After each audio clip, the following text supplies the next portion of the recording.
You're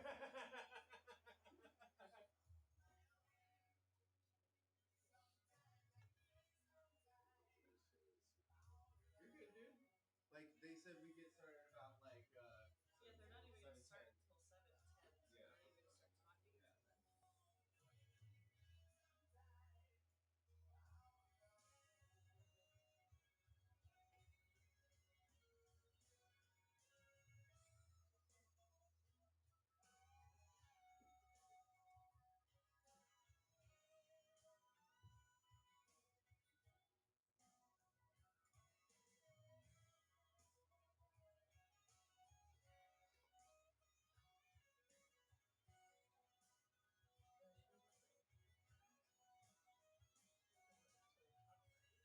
We're not even going to start talking until then. Yeah, that would be awesome. It's my favorite thing. Ooh, I can see you pacing around in the background. Yeah, my sister just told me I could see you on the screen. I was just wondering. Oh, yep. That's funny. He's pacing around on this side of the flyer, and you're sitting on that side on your phone. But you guys were on the appropriate sides, so it's kind of cool. Right. It works.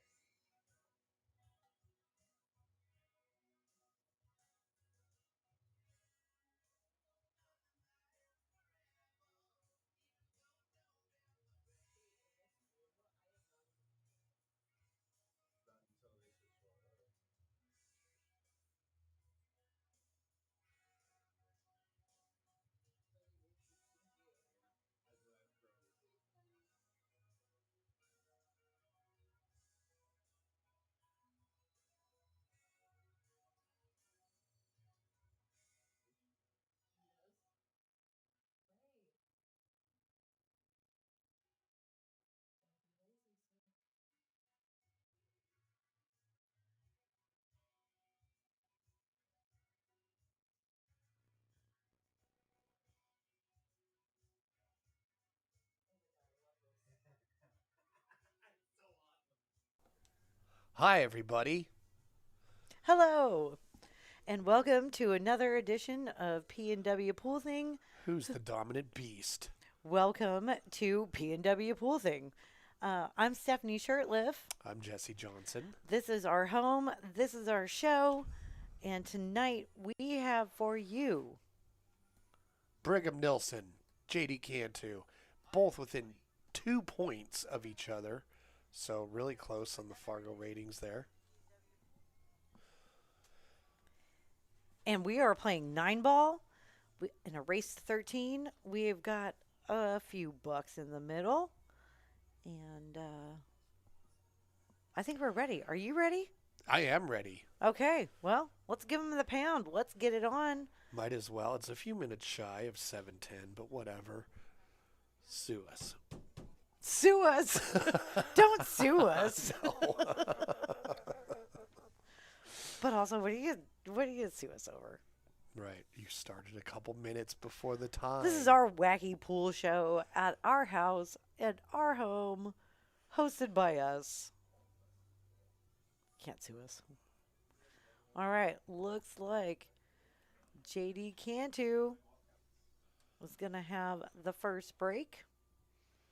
They're doing alternating break, but straight up 9 ball.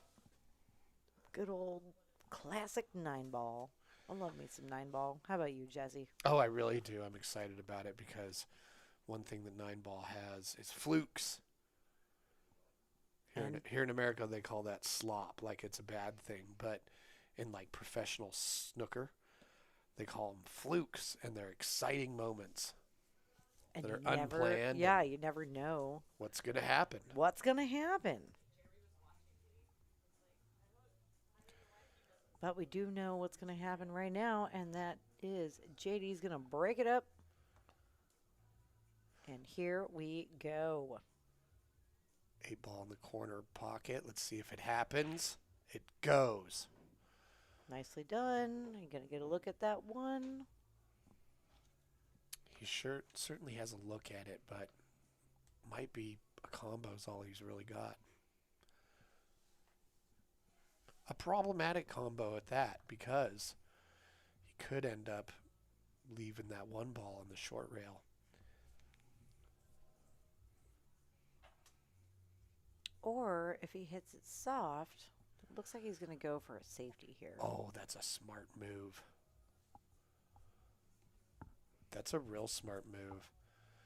I mean, he'll probably kick it off the bottom long rail at it, go one rail.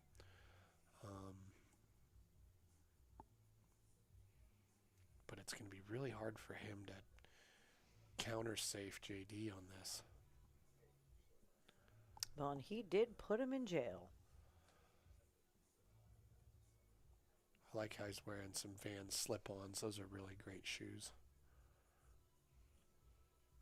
Yeah, who doesn't love some slip-on shoes? The older I get, the more I love them.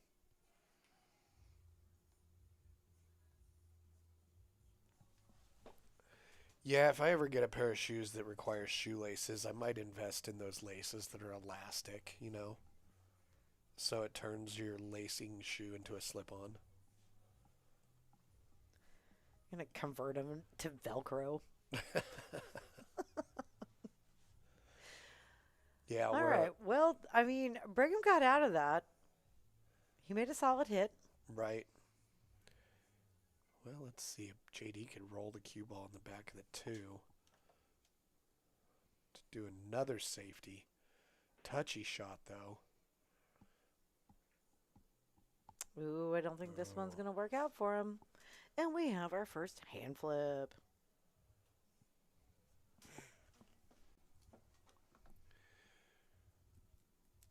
Well, he's giving him something dicey here. I don't know if that one goes by the 2 ball. So he's got a difficult make. Or What kind of safety do you see here? I think he could follow the cue ball above the 2 ball. You don't want to scratch, but you can find cover behind that 3. Well, he went for it. Ooh, and he's really made this good for JD if it goes by the 5. I don't think it does, and I think that's why he took that shot. And it does not. Well, in that case, it shouldn't be too difficult for JD to lay the 1 ball up on the short rail with the 5 between the cue ball. So. Yep. Just push that against that right-hand rail. Send your cue ball up to this short rail up here. Oh, that's a way to go about it also. Oh, I thought that's what you were talking about. Just like a nice glance off. Shoot the nice 1 and so soft. it hits the, and then just hide the 1 behind the 5. Nice and easy. Yeah. Okay. He went your way. He went extra way and friggin' nailed it. Yeah, made this even tougher. Dirty. Some dirty dogness right there. I know. I wonder if he could kick this off the short rail and hit the 1 hard enough to send the 5 into the lower left corner. Wouldn't that be fascinating? Or 1 in that side pocket. See, it's tracking. You know, this is the kind of shot you want to have happen because JD, it's a funny angle to make the bank. He's got to really short loaded up on inside spin by at real 3 with real soft. So he's probably gonna. Yeah, that's gonna be hard. You could use that 5 to get into that side, but then that's gonna throw that 5 towards your 2. No good. Oh, what a delicate shot that was. Did he get there? Did he get away with it? His hand flip as he walked away suggests nay. Negative. I think he can see it. And I think it goes. Yeah, with built-in shape on the 2. Just got to sink this 2. Shouldn't be too hard to bounce back and forth and stay in line for the 3 ball. Got a pretty nice layout here. I know, this is pretty tight. All hinges on the making of this 2 ball, though. Oh, we came off it a little bit. Yep. Not a bad leave, though. Well, see where the cue ball ended up? That tells me they didn't put the customary slight bit of outside spin on that right shot. Back at you. You know. Bank it back at you. Drag the cue ball under the 3. Or play a nice safe. Or play a nice safe. See that 2 points of Fargo difference. That's However, this is a kick off that top long rail. It is. Yeah, it's a real good angle for a nice little kick and stick safety. He Oof. went after it, and it worked out for him. Yeah, so JD's got this long rail kick, the left-hand side to come at this too. Some good things can happen here. You know, if he hits it directly, probably get a nice amount of separation with the cue ball and the 2 ball. Maybe the 9 gets involved. We'll see. I was bracing myself for a third rhyme there. The cue ball and the 2 ball and the guess who ball. I don't know. Oh. The guess who ball. I don't know.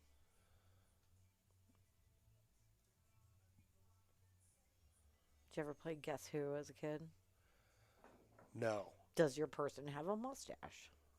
Does your person have glasses? Oh, yeah, I've seen the game. I've never played it really. But it looks cool. I remember the illustrations. Good hit on there the cards. by JD.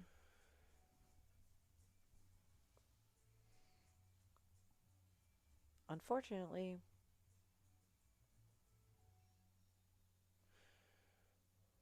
Well, Brigham's got a shot here. he's still got some work to do. I like this. Should be able to come off that rail. Yeah, and the angle's steep enough in his favor. It doesn't cause him to contort his body too badly. Good shape. Take that 4 into the side. Yeah, and it's a real good angle just to kind of stun out towards the middle of the table a little bit for shape on the 5. You know, Nice. but now, see, he's rolled too far and made his shot tougher. So now he has no choice but to go multiple rails for shape on the 7.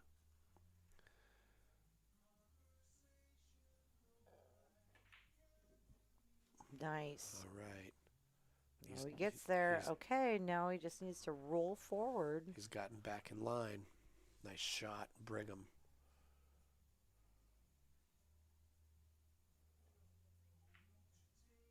Nice touch. Nice Really roll forward. showed some excellent speed control on that shot. Good form. I was noticing that when he was warming up. It's like he's got pretty good form. Really good alignment. And Good. takes it down. Nice slow backstroke. He's got a lot of good things going for the way he hits the ball. Marking that game. Brigham takes first blood.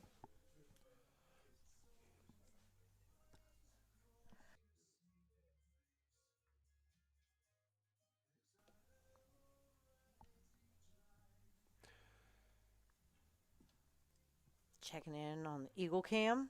Yeah. When it sits there like a loaf of eagle bread, it doesn't really conjure the images of like this murderous like sky creature. They've got 2 eggs in the nest. Probably one of them, if both of them, can be hatching real soon. Nice break. Oh, that was a great break. I mean, there's a little bit of a cluster on the left-hand side, but can deal with it. And check this out. He's got a great angle on the 3 right now to thinly cut it into the side pocket there. And the cue ball is going to be heading towards that cluster. Yeah, looks good. Yeah, so he can really do something here to change the outcome of this, give himself a chance, or make it way weirder.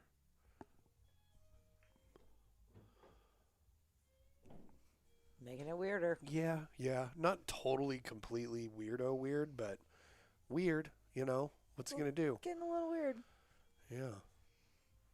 I mean, he's got some shots if he super thins the 4 on either side. As far as anything aggressive, I'm not really sure, other than, you know, a fluke or something.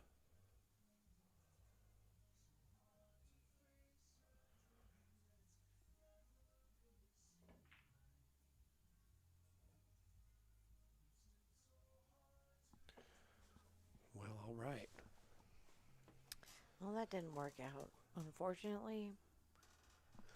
Well, he tried something, you know? And when you try something, when it matters, generally you learn from it. So, way to try something.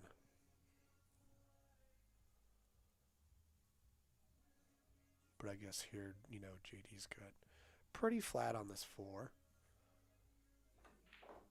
But he's really hit it great to get a good Oh, and angle. he got the right amount of draw to get in line for that 5. Excellent result. Nice stop shot here.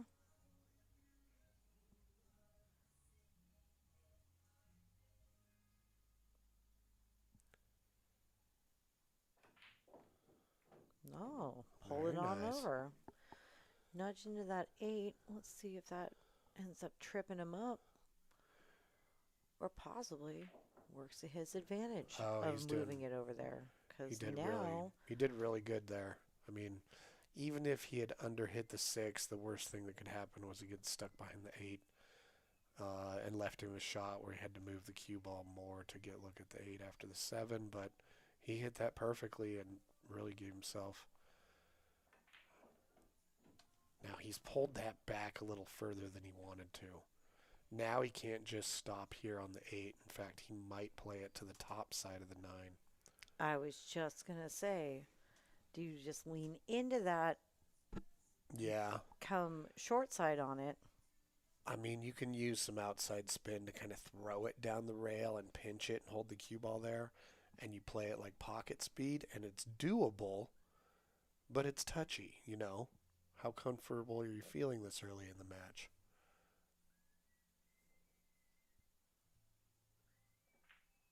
Yeah, so he just played it to the other side. Well, he played something in between both of them.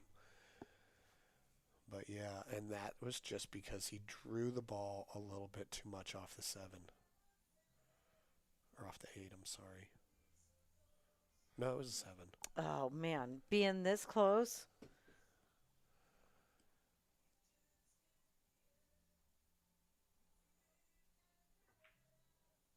Nice recovery. There we go. Very nice. Ties it up. 1-1.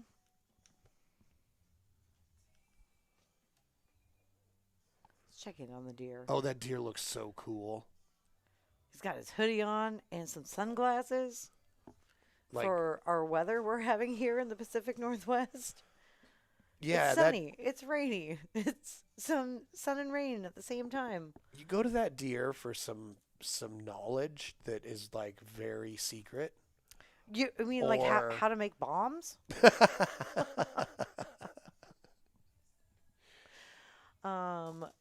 Raining or maybe to place sunny. you place a bet with that deer. You better pay up if you lose. Or you get the hoof. Yeah, exactly. It's going to come trample your legs.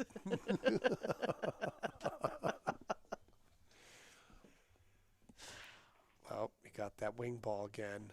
Sure did. Oh, this time the cue ball and the 1 ball. Okay, what do we got going on here? Boom.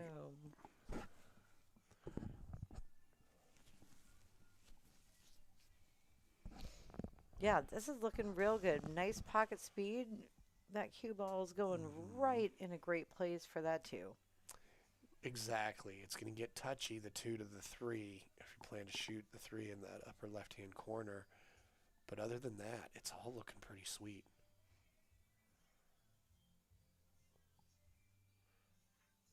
Oh, there it is. Perf. Mm-hmm.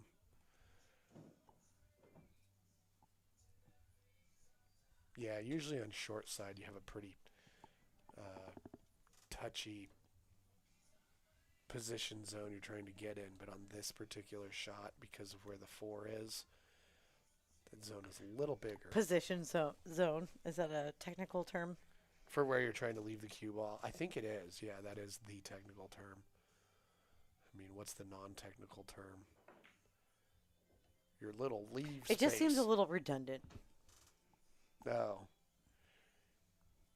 Well, there's like a wedge-shaped triangle thing. You're trying to leave the ball. Well, of course I understand what you're talking about. You don't have to mansplain it to me, but I'm just saying. Whoa. Well, on this, occasion he has stopped a little to the left-hand side of that wedge shape. But The cheese. the cheese, yeah. So it's a delicate pocket speed shot to just roll forward and not go too far. He's outside the cheese.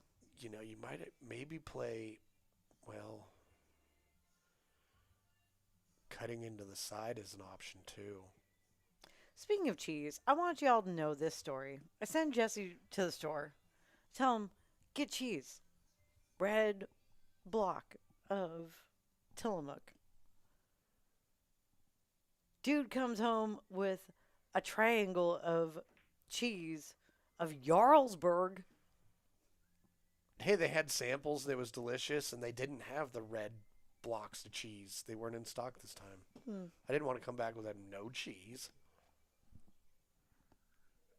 I mean, it's delicious. But Yeah, it turned out well. it's the most ridiculous classic cheese-looking cheese I've ever seen. Well, it was definitely part of a wheel. If I was a mouse, my eyes would turn into Oh. hearts. Oh. Oh, man. Oh, okay. Yeah, he was just trying to catch the outside of that pocket to double the corner. Caught the whole pocket. Okay, JD comes back to the table with a ball in hand. Unfortunate scratch for Brigham.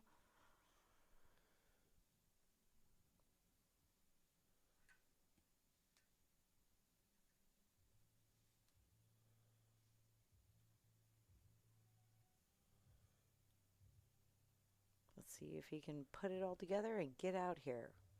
Thanks everybody for tuning in. Ed Winter, what's up? Thank you for the happy belated. It was my birthday last week. Had a great day. Ate a giant burrito. Oh, it was a lovely burrito. Went to the nursery, bought some plants. It was spectacular.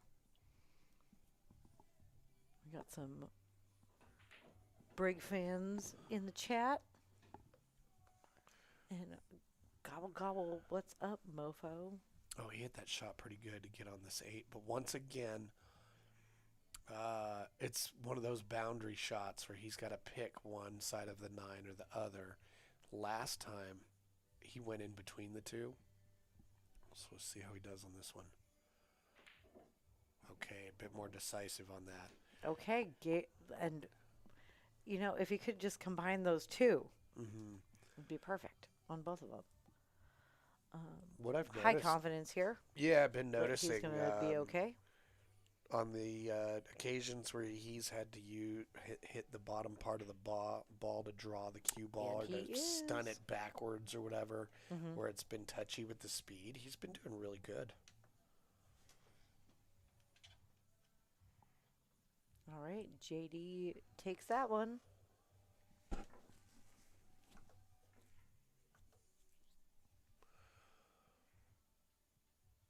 Oh, that's a nice image of an eagle at sunset.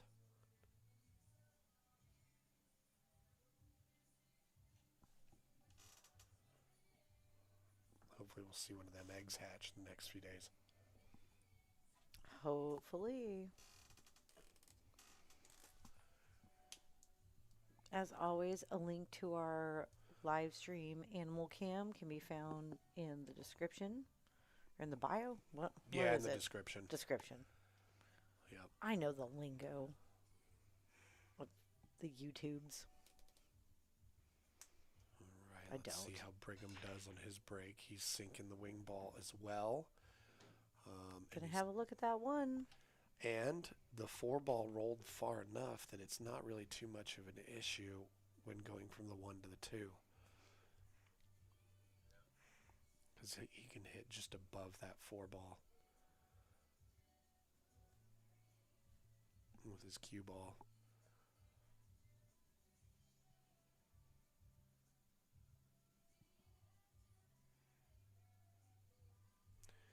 He could hit the 4 ball if he wanted to, perhaps, but he doesn't have to.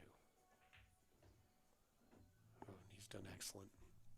Get there, and he does. Looking good. Nice.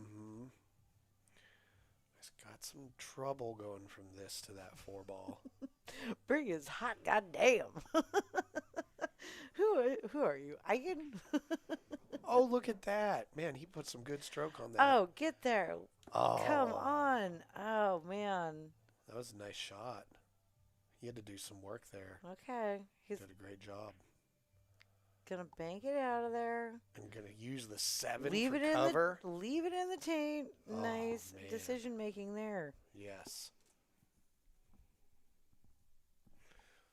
So, yeah, Brigham's a young 25. That's true. 25 years old. Already making some smart decisions. Yeah, I wish I was playing this On the well pool table, at at 25. least. I cannot attest to his personal life. Well, he has good choice in shoes. Yeah, I was just going to say, but He wears slip-on Vans. Great shoe. imagine all the time he's saving in his life over the course of his life by not tying his shoes. What do you think? You save like a day, Over the course of your whole life? a couple days, maybe a whole week? No, that can't be right.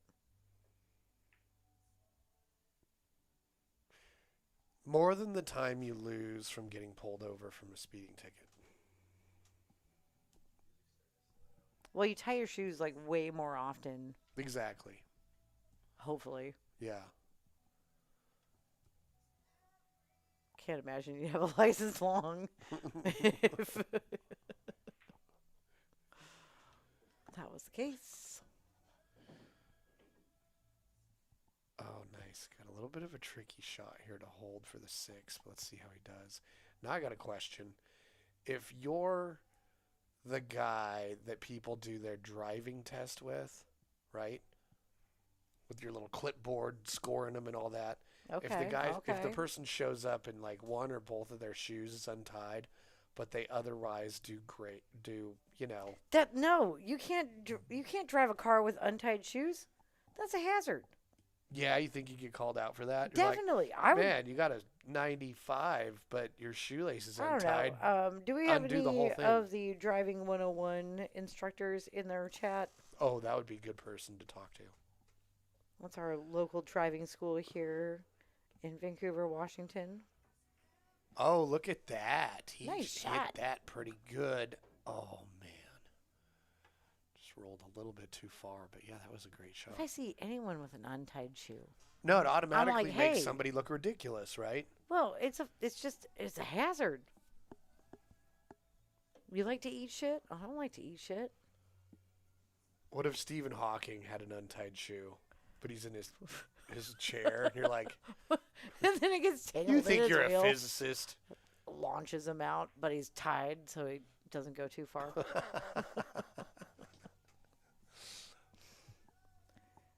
Okay, Q buddy. If somebody showed up for a drive test and they had 2 untied shoes, Or one untied shoe. you're definitely letting them know, right? You're not just Do they- failing do them they get- automatically. do You're they get- tying those shoes before the test gets started. Or do you not say anything and mark them down 25 points? Oh, let us know. They ace the whole test, and afterwards you're like, no, you failed because your shoe's untied. Clown. Why didn't you say something to begin with? Well, why aren't you looking down and knowing your shoes untied? And you're like, is everybody going to be there all the time to tell you about your shoes before you get in a... Exactly, before you Murderous step on them and metal fall down vehicle. some stairs and break your neck. And then you die from your untied shoe habit. Getting high on... Okay, just mention it. Exactly, not enough to fail them. All right, well, thanks for weighing in. And thanks for tuning in. All right, JD jumping. Going for that 6. Oh! Whoa! Spears it in. Oh, it's great. Was a hell of a jump. Who doesn't love to see that? Huh. Well, yeah, I guess if there's no rules against having untied shoes. Now, what if you're going to fly like a little airplane? I would think they'd be like, absolutely not. Get out of here with your untied shoes. You're flying an airplane. A little airplane with a remote control. No. So you're not moving. You're just going to standing like in a one place. municipal airport. You're flying like a 4-seater plane. Oh.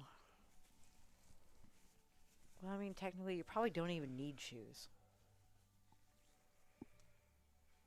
Especially if you're flying one of them planes that has the things on the bottom so you can land on water. Because you can fish off of that plane. Okay, what about showing up for a drive test in flip-flops? Because technically... That's allowed, isn't it? No. Really? Flip-flops are... I mean, maybe the rules have changed, but... What if you show up in a riding lawnmower? What? Where's your drive instructor going to sit? They'll be like, you don't want to have feet for long, do you? That was a nice cut on the 7, and he's got a similar cut on the 8. Oh, mowing the lawn in flip-flops, my dad's head would explode. Safety Joe would not be approving that. No. You don't even want to juggle chainsaws in flip-flops. Oh, that's a nice shot. What a nice shot. Way to miss that 9 ball with the sweet draw action, JD. Okay. Moneyball time. What up, T. Hearns? Woo! Woo! Can't remember what I was doing yesterday, but I heard a faint woo, and I was like, "Is Jesse talking to Travis?" Oh, that's yes, funny. yes, you were. Okay, Oh, no that's pressure. right. Let's go, JD. Oh. How's it finishing? Oh, that's pretty straight in shot for Brigham here. To catch up to JD at 2 games apiece. Ooh. Gotta shake that off, JD. Yep, I sure do. Oh, I was cleaning a pool table today with a damp cloth, rubbing and the slight sound it was making on the cloth, I could hear it well enough that it reminded me of all that singing in that one Pink Floyd song from Dark Side of the Moon. Yeah, I know the one. Yep. Okay. Well, Yeah. thanks Cool for story, sharing. huh? Yep. All right. And with that, Brigham takes down that 9 ball, ties it back up. And we have gone to the infrared. Oh, look at that. A Night big bear. eagle. That eagle just does that all day long, just ripping up little shreds of bark. So as the season goes on, the nest gets fluffier and fluffier. Oh, she's going to have some babies soon. Yep. All right. Is it time to get to know our players? Yeah, let's do that. Okay. Well, why don't you start with the guy who is breaking? JD Cantu. You might know him from such pool halls as the Midway, especially on Friday nights. Him and his wife Stephanie run the Midway Doubles Chip Tournament on Friday night.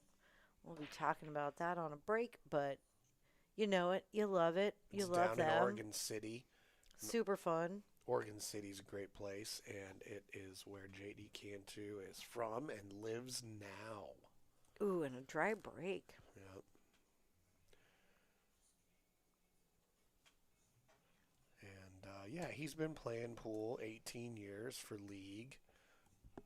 And, yeah, pretty much all the staples of places to play with 7-foot tables here in the Northwest. The Midway, the Silver Star, and then down in Salem, Phil's and Jammers. Looks like his favorite game is 9-ball or other rotation. You know, and I was thinking about this match. He says his goal is to get over 500, and I was like, oh, a couple 480-somethings. I wouldn't be surprised if they both have that goal on their sheet. So close, right? Yeah, well, Yeah. we'll find out. Tell me more. Well, it says now he's playing more tournaments. And Yeah, we've seen the Cantus around at a lot of tournaments. We saw them in Vegas. We saw them out the coast. Yep. They also have been making the rounds, and JD's been challenging himself. Very cool. Absolutely. Keep going. He does have a table at home. It's a 7-foot valley with Simonis and Penguin Pro rails or whatever. Anyway, whatever the rails that make it play like really. Cool. Yep. Like a diamond. Yep, exactly. Mhm. So he has taken lessons from the great Paul Marquez. Hmm. Oh, is that going to hit a rail? Pocket speed. Oh. Not pocket speed enough. Sadness. Yeah, maybe front porch of the pocket speed. He's a big fan of Federer, SVB, Kachi, and Shaw. Well, they're all phenomenal players. Yep. All right. He's got... We've seen all of them play live in person. Yeah. Yeah. Very cool. Oh, they're all great to watch. So let's see. His favorite pool memory, APA Vegas 8-ball singles. Let's see. 2 9-ball 500 and under finals, second place chop. Nice. Yeah. Let's see. So his Friday nights at the Midway, he and his wife host the Midway tournament. We're going to be telling you more Magical about that. Stephanie. Yep. That's her moniker. Magic Steph.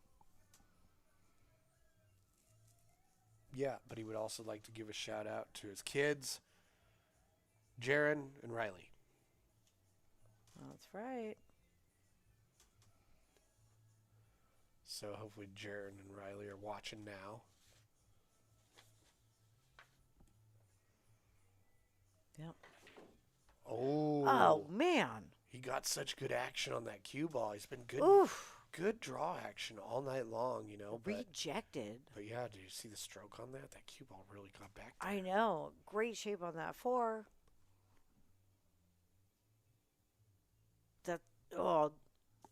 That's an angry shaking a fist. Oh, like that meme. Old man yells at cloud. Like exactly. I'm yelling at that cursed pocket. Yep. And then we're going to get to know our Brigham. other player, Brigham Nilsen. The noob to the stream. The FNG. That's right. Who is this guy? Brigham Nilsen. Well, he's got real good fundamentals. Notice this. Very much so. Yeah. Oh, he's jacking up. Oh, that was a nice little hop. Hit it. Nice little hop, skip, and a jump. Mm-hmm. Well, Brigham does have a nickname. JD just is called JD. So Brigham's nickname is Brig. Brig. I like it. I like it too. Big Brig. I mean, he's not really. Check out the big brain on Brig. Big brain on Brig. Yeah, I it love works, that. right? Yeah. That's a good nickname. It is, yeah. So he's originally from Queen Creek, Arizona. Do you know where that is? Yeah, it's a suburb of Phoenix. Yeah. Towards Gilbert. Yep. He currently lives in Hillsboro, Oregon. Let's see. He says he really started playing at 5 years, but actually started league in January 2025. So about a year, competing. Well, that was an unfortunate shot there taken by Mr. JD, calling the 4, and it just kind of rattling and sitting right back where it was. Keep going. Tell us more about Brigham. Well, Brigham plays the Underground, or 89. 89 Sports Bar. Yeah, Midway, Wichita. And, Wichita Tavern. Yeah, Wichita Pub. And he, too, 9-ball or 10-ball, so he's a big rotation fan. Yes, he did say it. Whoa. Well, like I predicted, at pool goals, next is hit 500. Sorry, I was thinking, I'm looking at the screen, so that was alarming. Yes, in my ears. Woo. Blasting me. Okay. Yeah, so he wants to hit 500 too. Yep. Okay, well, way to go. Let's go. If you're that close to getting to like the next 100, whatever. Ooh, that was a good shot. Like if I was 684, I'd be like, I'm just trying to get to 700. Big Brig is a dirty dog too. Leaving this Dirty dog dogness for JD. All right, keep going. Nice. Tell me more. Yeah, he's playing a fair amount of APA, BCA, and tournaments. Okay. Has an 8-foot Olhausen in their Okay. home. That's a good sized table. Yeah. Never taken any lessons, which says a lot about how much he has probably gone online to see information. Because now that's something you can do. If you study a bunch of stuff from the online content from a variety of people, you can give yourself pretty much a college education in pool.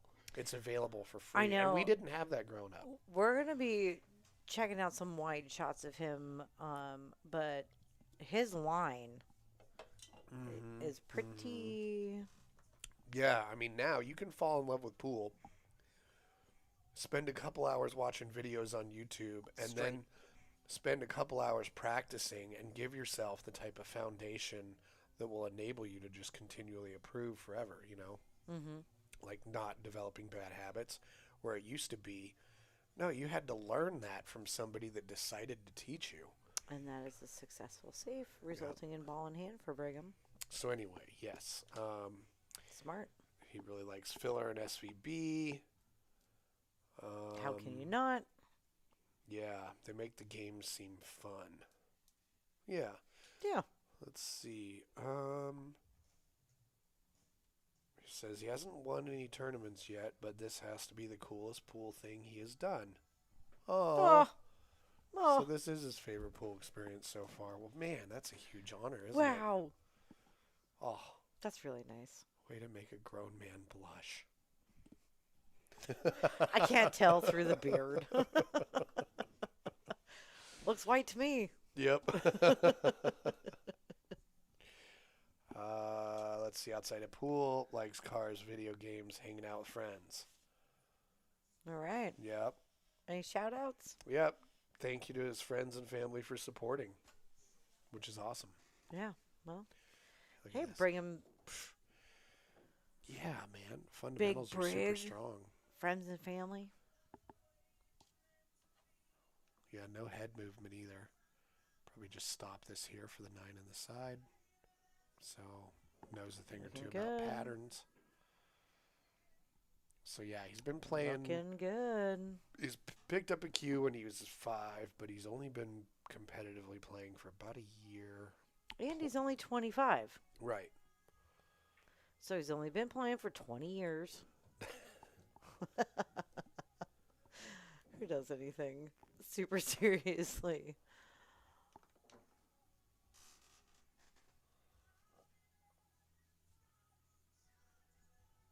For 20 years as a child.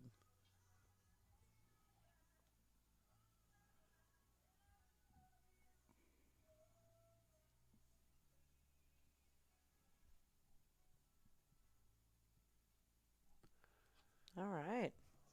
Nice. And back to Brigham's break. Yeah, I think. Or wait. Yep. Was he racking for Brigham? Yep, they're racking for each other. Oh, well, isn't that nice of them? Well, they're breaking from Give the them same that trick rack. Well, they're breaking from the same spot, so Brigham should be making the 3 ball in this corner like JD's been making his wing ball, and he does. Great turnout as far as the cue ball and 1 are located, right? Yep. 2 is nearby. There's a lot of good positive things going on with this layout that if it were mine, Yeah, I'm not hating I would this be at all. totally stoked.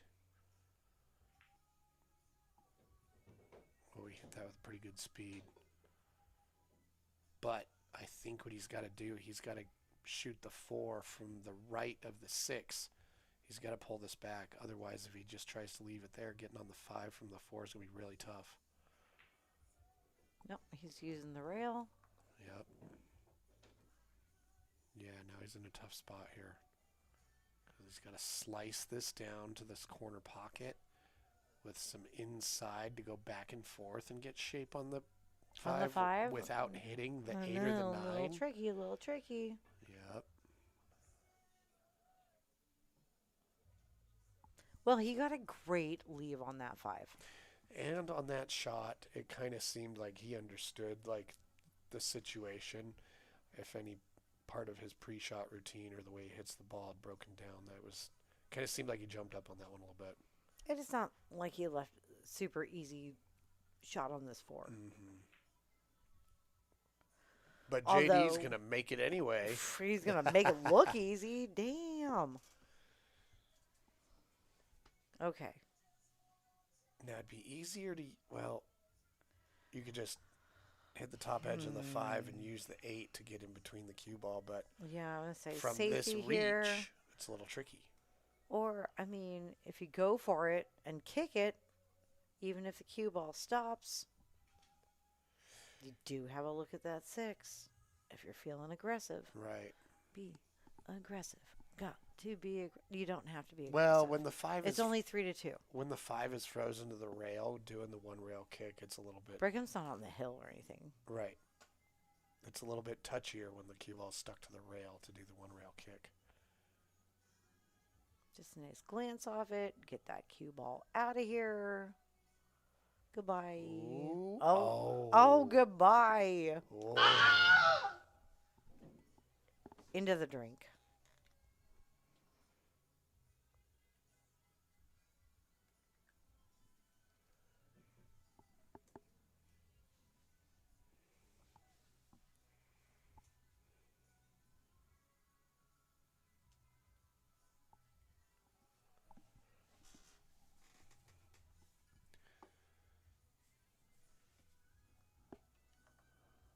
Right, so he's probably playing to get straight on the 6 on the side. Yeah, that cue is right under, center under his chin.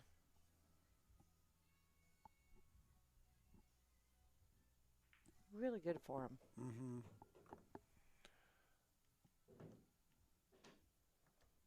But yeah, let's see. Just going to stalk the table. Look at that. He puts the butt of the cue on the ground and does the opposite hand chalking rather than hold it, like with your normal grip hand and rub the chalk on there. That's kind of a trend I've seen in younger players. Well, good. Take your time. Oh, man. Whatever you got to do. That was a bold move. He was playing for that because had he not gotten that, he would be kind of in a difficult spot. Oh, I was going to say, well, this is one you have to just lean into and put some muscle on. Mm-hmm. Otherwise, you're going to end up down by that center diamond on the short rail. And now, let's see. He had sadness. That's the where he 8-foot ended up. table, right? 8 foot. Yeah, he had the All 8-foot housing? table. Is that what you said? Just got refelted and got new balls. Oh. Yeah, because he hit that one like he thought it was going to go a lot further than it did. So I was just kind of like, well, what is his equipment like? Is it that different? So going from an 8-foot to a 7-foot, he's like, oh, I don't have to hit it as hard. It's only 6 inches shorter on each side. We so got a missed money ball from Brigham. That's one apiece. Is JD going to make him pay for that missed money ball?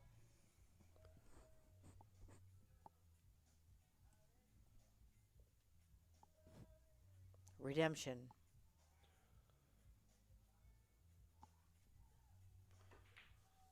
Oh. Not this time.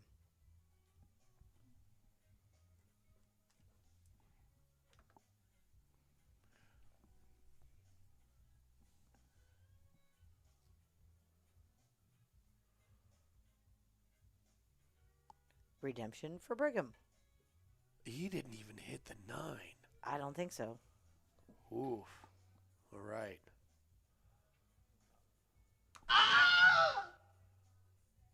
I like that. He's going to go to that side of the 9 ball just because it's like an inch and a half closer to the pocket. And it was worth walking around the table to do so. Well, hey. No, when you're in the heat of the moment. Whatever it is to No. get it. When you're in the moment, yeah, of course, you're not gonna take an inch or not, Like but that's one of those things that is just like, Ah. No, I mean, that's the smart thing to do. I'm just being silly because he was standing right there. I was like, but no, he walked all the way around the other side of the table.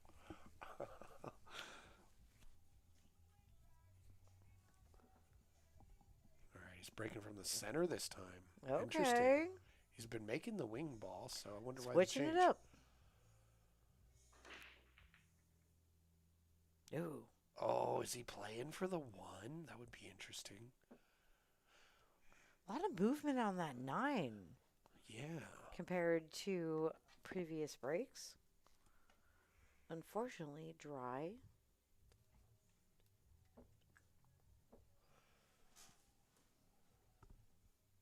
And Brigham has a look.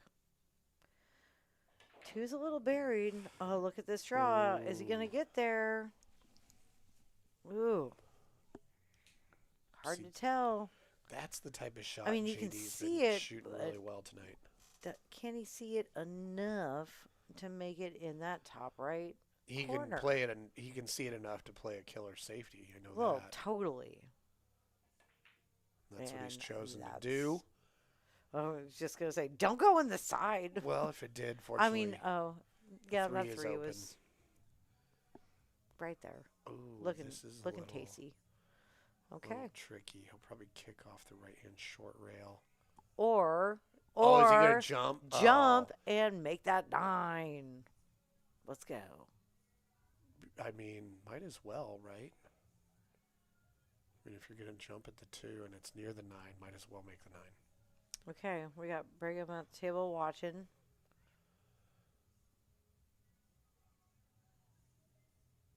Everybody watch. Oh. Well, he definitely got the 2 and only the 2. So help him God. The fried egg 9-ball is unfazed. Yep. Now, It's not going nowhere. if it really was a fried egg, it would be yellow with a white stripe. I recognize that. I'm going to keep saying it what? anyway, I'm though. sorry, what? It would be yellow with a white stripe like a fried egg? No, You think a fried egg is yellow with a white stripe? No, look at the 9-ball. It's Are you out your mind? the It's yellow. yolk. The yolk Yeah, would be in the yellow. middle rather than the donut. See what I mean? The yolk is in the middle, you ding dong. What Yeah, are but you look, talking about? The yolk would be white. Oh, you're talking about the 9-ball. circle The of fried the egg 9. 9-ball. Yeah, Yeah, no. okay. I was like, the yellow is in the center, you ding dong, of the ball. You're like, oh no. Details, Ooh, details. Needed to miss that 8.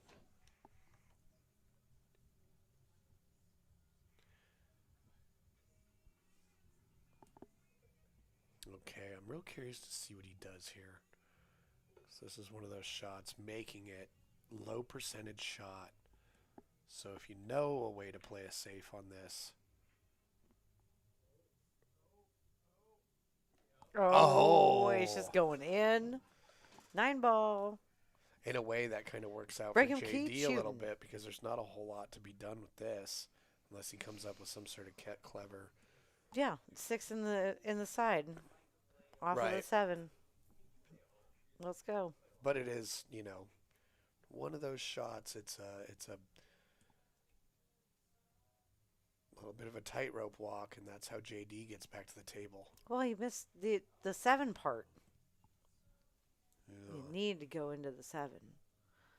Unfortunately, now he's just given JD a ball in hand with 4 very open balls on the table.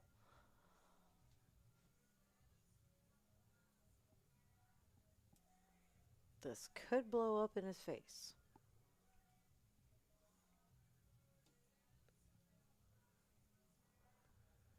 Very well could. Just got to move the cue ball enough here. Oh, he's gotten kind of flat. I think he can still get a good look at this 8, but Now, again, this is one of those, you play at pocket speed and roll forward. I think he'll do just Or- fine. But Lean into it and come off the rail. Had he rolled forward off the 6 another inch, his opportunities for getting great shape You could on the even 8 are draw it, automatic. but just don't stop shot it.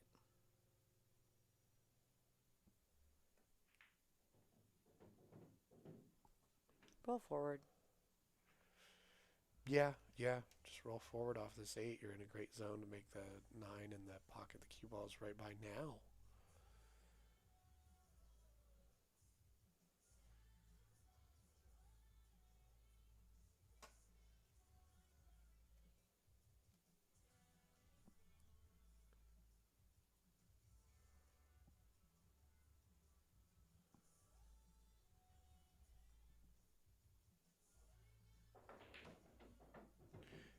Interesting. Came backwards. Trying to come back around. Didn't quite get there. Little hand flip. Yep. Choices. Where are you going? Well, I'm banking it in the top left corner. yeah, I mean, all these four pockets on this side of the table are in play. Yep. They all have their problems, though. True. But yeah, I think banking it up there, maybe you can play kind of a two-way depending on. If you miss it, hopefully it'll end up on the short rail in the middle. Right. Like if you miss it short and you stun your cue ball to the right-hand side of the table. Yep.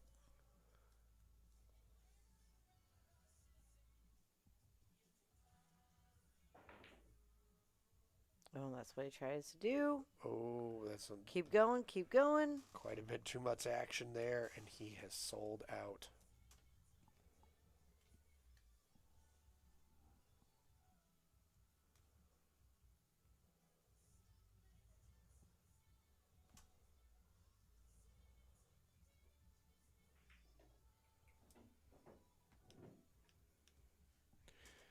Yeah, I'm curious why I didn't think of just doing a delicate roll forward on that 8 for the 9 on the side.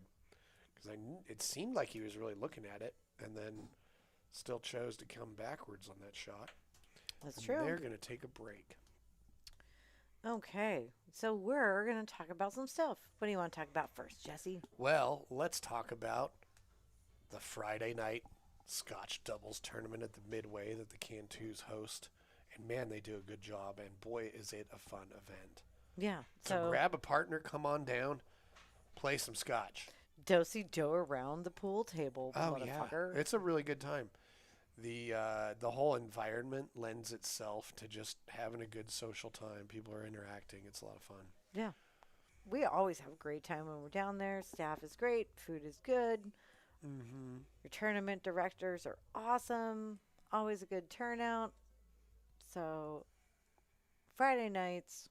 Oh, man, it'll be curious to see because, yeah, we last time we were there, they still had the dark red maroonish walls, but they had some paint chips on the wall. Right, like and they were having a it. vote. I'm like, weigh in. Has the Midway been repainted? We don't know. We haven't been there. We've been out of town. But we're back, and we're coming back. Maybe not this Friday, but maybe next Friday. It's true. But it's happening every Friday at the Midway. 9 balls, Scotch doubles, chip tournament. Yeah, if you don't do it, if you don't check it out at some point, you're really doing yourself a terrible disservice because it's a good time. Great competition and great company. Oh yeah, and fun, dramatic moments. It's awesome. Totally. It's a real good time. And big thank you to our sponsors. Simonis Cloth and Aramith Billiard Balls. Best in the biz. Yeah, definitely the best in the biz. There's cloth. all sorts of different cloths out there.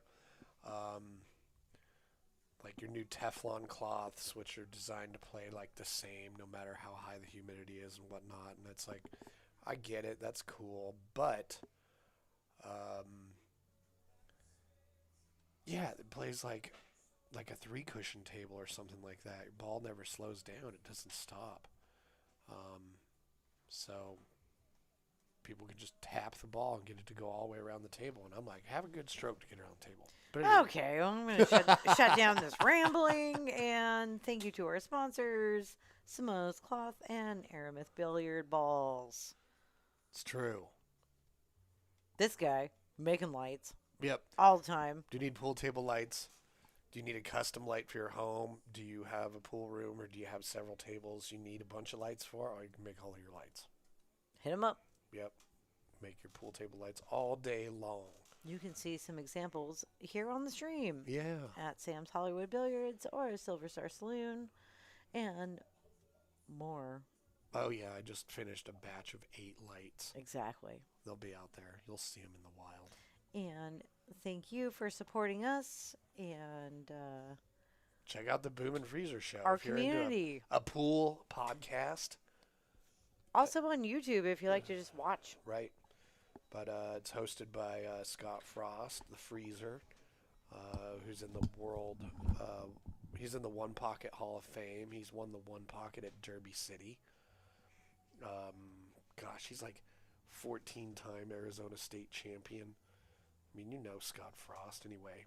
He knows how to talk to pool players, and they have some great conversations. A really good time. Hosts that with Bobby Hilton.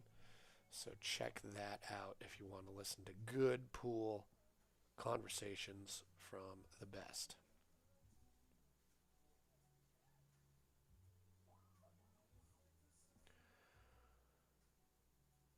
And I'm going to take a break as well, so I will leave it on this screen, and we'll be back in just a few minutes.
All right. Well, we are coming back from a player break.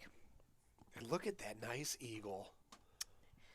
And we are now booking matches for the spring, the next 3 months. So you want to get on the stream? Hit us up. We'd love to have you. Absolutely. Got nothing but time ahead of us and pool to play. Time ahead of us and pool to play. That's our life, I guess. Okay. Well, cool. Oh, yeah, there's still a break. All right. Having a nice time. Out enjoying the dark nature. Our April ready deer. Definitely not the Unabomber. Those sunglasses are too cool. Yeah, it's kind of funny how the Unabomber just kind of took over hoodie with glasses. Yeah. You can't wear that without being associated with the Unabomber. And beard, I guess. Yeah. Right? He had a beard. I I can't tell you. I couldn't remember. I just remember the glasses and the sweater, which is the whole point of the thing. But yeah, the Unabomber as a kid, really smart and involved in strange psychological tests. MK Ultra. We're not conspiracy theorists around here. No, they definitely were doing strange psychological tests because he was so smart. He was in the university system well before he was psychologically mature enough to be there. Oh, Yeah, okay. interesting backstory to that. PNWpoolthing, where you can watch pool and Hear weird stuff about Unabombers.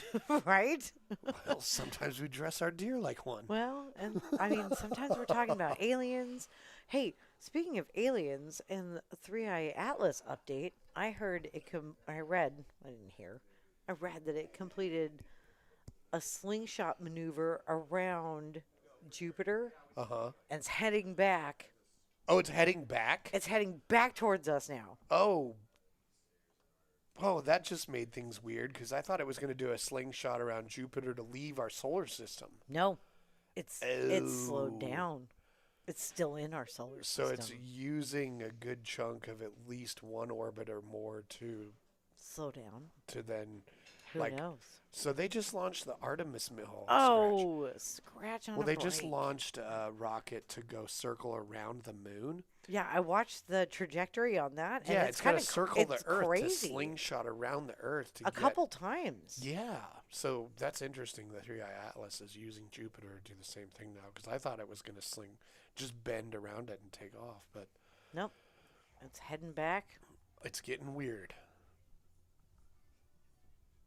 As it always does. Well, just here at PNWpoolthing and also on Earth. well, if you're flying through space on a rock, it is peculiar from the get. So anything weird that happens, you gotta just accept it because it's weird from the get. Okay, so the 2 to the 3 to the 4. Try to avoid getting stuck behind the 7 here. Okay, I'm going to push past You're going to push past? and leave on the long rail side for that 3. Well, oh, he's going to drive. Yeah, he's been drawing the ball real well all night. That's true. Yeah. I like his magenta glove. It looks really good on the stream. It's one of my favorite colors. And it's one of those high waistband gloves. The yoga pant glove. The yoga pant glove, yeah. We got to figure out what brand that is. No, I think they're It's just very popular. I think it's just the way the gloves are going. Just to have more of a thicker wristband. No, his isn't too bad. Somebody's it was like halfway up their arm. Yeah. See, that's a glove I could get into if it was like a fancy like a ball gown glove that went up to my elbow. Right. You can bedazzle it. Well, just from the wrist up. You don't want bedazzles down there. Right. Like- I'll scratch up your cue. Right.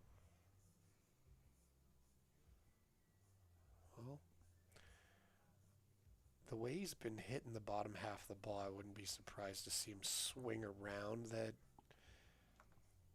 9-8 situation and come to center table that way, but it's easier to go forward. Looks like he's going forward. Yeah. Oh. It works. Yeah, it didn't really hurt him. I think especially because it opens up the 8 from that upper right corner area-ish. So, might have a more natural path to the 8.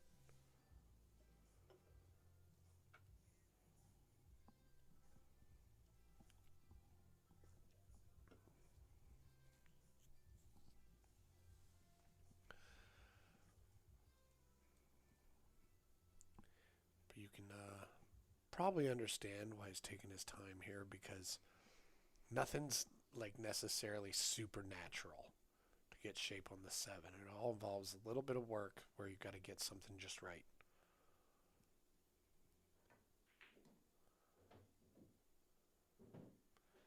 So, for example, on that shot, which was a good shot, but he just got a little bit too far on the line for the 7, so now he's going to move his cue ball most likely to the left-hand side of the table and then back to the right-hand side of the table to get shape on the 8. So, made the 9 a very big ball in this circumstance. So true. Here it comes. Ooh, how's he done? He's missed the scratch. I think he's good. I think he might be just fine. Looking good, JD. He too. Butt of the cue on the ground, using his shooting hand to chalk. Now, we know he's not a young 25-year-old. Do you think he's just hip and cool? Well, you see like Shane, Federer, all these top players, it's part of their pre-shot routine. It slows them down when they need to stop and make sure they're being analytical enough. So I wouldn't be surprised if, it just kind of subconsciously transferred. Ba-blam. Nice shot. He's using the bottom of the ball well.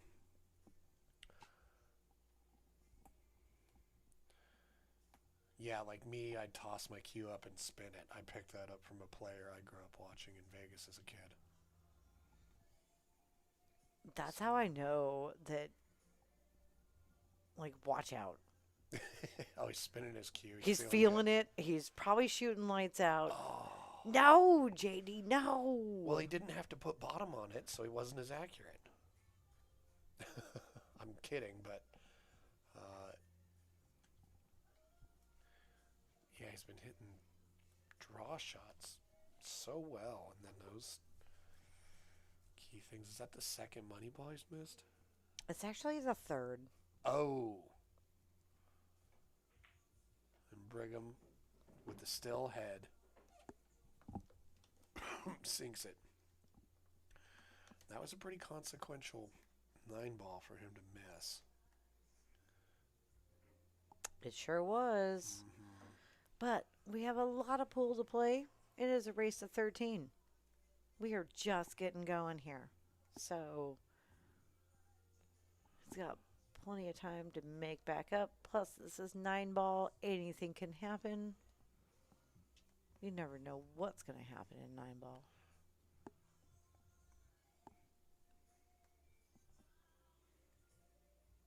Which is one of the reasons I like 9 ball so much. Yeah.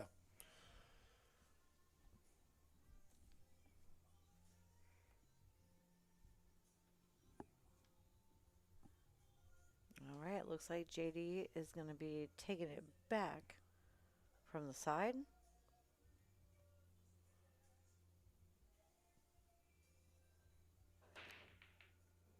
Yep, got his wing ball and the 1 ball. Great look at the 2 here.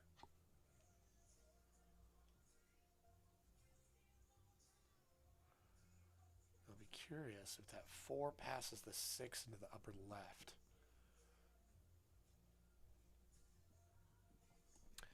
Doesn't quite look like it. It's really hard to tell. Yeah. Now he might be able to kind of go inside and get to the right of the 8 ball for the 4 in the left middle. But that pretty touchy shot there, so we'll see.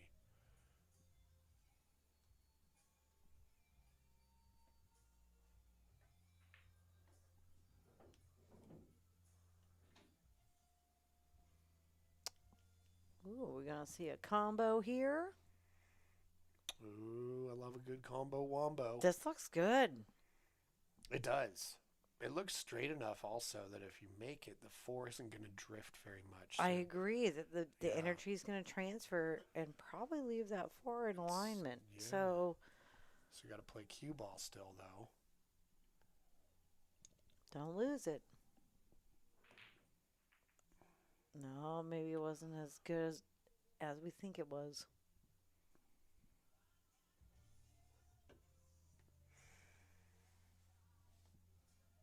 Well, I think Brigham can see the 4 ball full, but he's so straight on it. He's got to play a portion of this corner pocket, and he's at a distance and has to use spin. The cursed pocket So it's strikes again. Yeah, that was a long way of saying this is a rattle of the ball.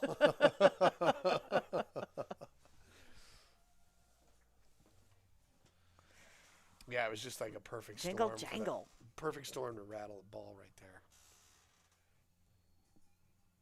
All right. I like this kick. Ooh, and he hit it dead on. Put a little bit more mustard on it than he probably needed to. Well, he nudged the 5 a little bit so it doesn't go past the 9 into this bottom right but corner it goes anymore. right into the 9 to do something wild. Something nefarious and dirty. No, Maybe. Got to make the 4 first. Well, I mean, it puts Brigham in a situation. Oh my goodness. Now the 5 ball Cursed pocket. Going to be JD's problem. 2 cursed pockets. Oh, I wonder if he's got an angle. Or is it a cursed 4? I don't know. He might have an angle to disturb the 5 off this shot here. We'll see.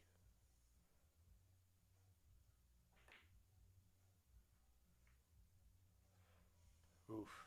Ooh, that was a little... that turned out a little crazy. It was a little hazardous. Unexpected. Yeah. It was a bold maneuver in a hazardous time.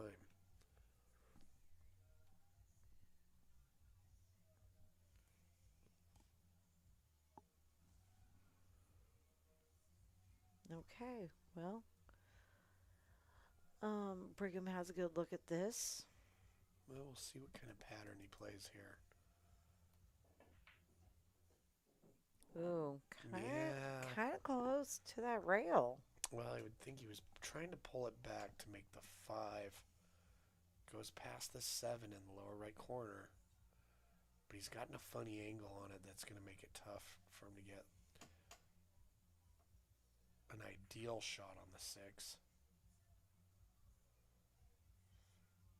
Yeah, but he came close and he tried. That he did.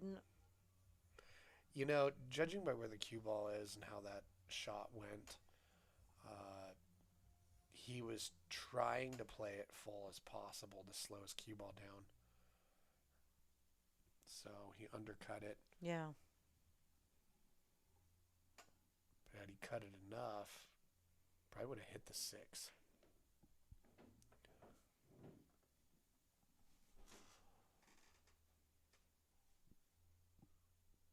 Oh. You gotta ride that rail. You gotta ride it all the way down. Well, he's got just off. He's got an opportunity here to put the 6 kind of down under the 8, 9 and get his cue ball up there above the 7. Oh. That's a nice save. Yeah. I can see that. I like it. Yeah. Just want to bank it down towards this corner, this lower left corner, but maybe a little over a diamond wide.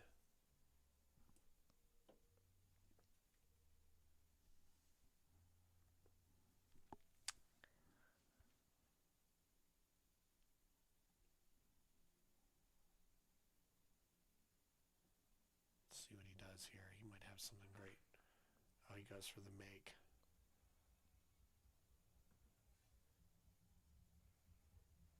Does the 8 pass the 9 in this lower right corner? I kind of can't tell. Negative. You don't think so? I don't think so.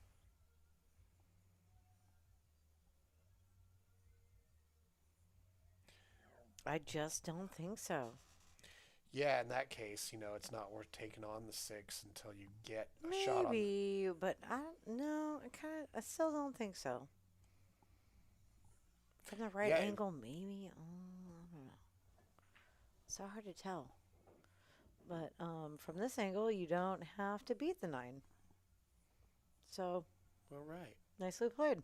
Well, yeah. Smart decision. Look at the big brain on brag. I mean, except for he's shooting at the 7. So. Okay, I retract my statement. He's using a mirror system here to figure out where to kick at this. Yikes. Going one long rail. Ooh, that's so tight. To try to do it like that. Yeah, I like going this way a whole lot better, bud. For sure. Nice solid hit. Wow, he fluked in the 9. Boom! Oh, goodness. Well, that's 9 ball, baby. Fluked in the 9. Oh, that's painful for JD for sure. I know. Sorry about that angle, everybody. He shot so fast. But also, look at that big brain on brig. It worked out for him. It did. Try something risky. 9 ball. Well, Sometimes I liked what he had to do there works because out. Yeah, the object ball was further from the rail than the cue ball was going in. So, yeah, it made sense to hit it harder just because. Why not? It's 9 ball. Yeah, because it's harder to really pick the spot on that ball you're going to hit. You just knowing you're going to hit it. So roll them dice. In this case, came up snake eyes. I'm just kidding. That's the one you don't want. It came up. I was gonna say no. Snake eyes is like, oh, you're dead. You're gonna die. You're done. You're dead. I just You're wanted to say snake eyes, okay? Yeah. Well, came up like he rolled a D20, bro. Oh, okay. D20 it is. Yeah.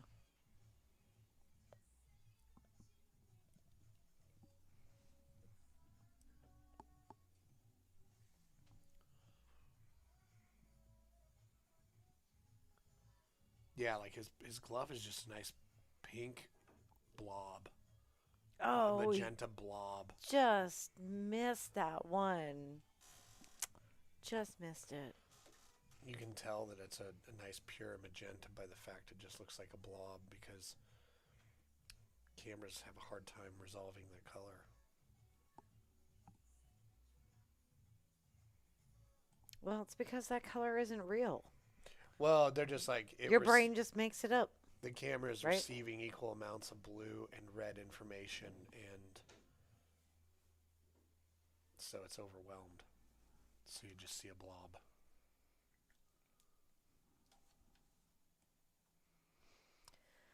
Well, now that I've had another birthday, my eyes are going out, and I see blobs all over the place.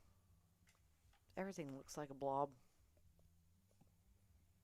That'd be weird if it worked like that. Like the night before your birthday is one way, and then you wake up and you're like, "Oh, no, I just aged again," and everything's a little bit worse. If it happened really suddenly like that, then gradually, oh boy, that'd be brutal.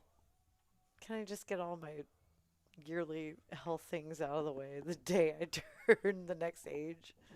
Right, on your birthday. It's like, oh, you didn't know it, but this past year, 8 of your teeth fell out. You wake up and they're in your mouth. 8? I don't know. Who's losing 8 teeth a year? That's a lot. Yeah, that would be alarming. You're probably not lasting the year. Well, maybe you were chewing rocks one day. Oh, man.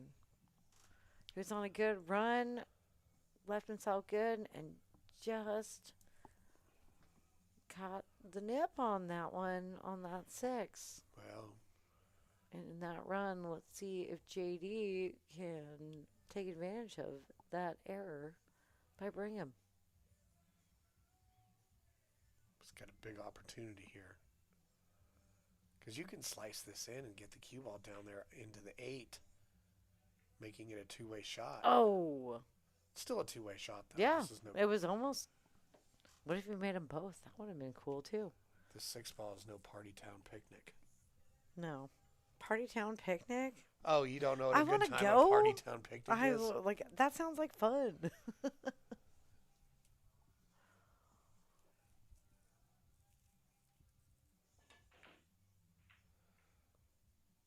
Oh, I like that strategy.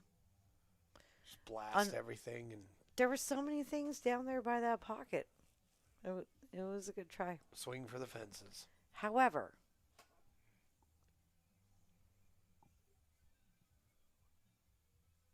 it might be his undoing in this rack. Ooh. Oh, no. Give me a bounce. Give me You a better bounce. bounce, baby, bounce. Nice. He's just got to For he's also got to play the 7 ball here.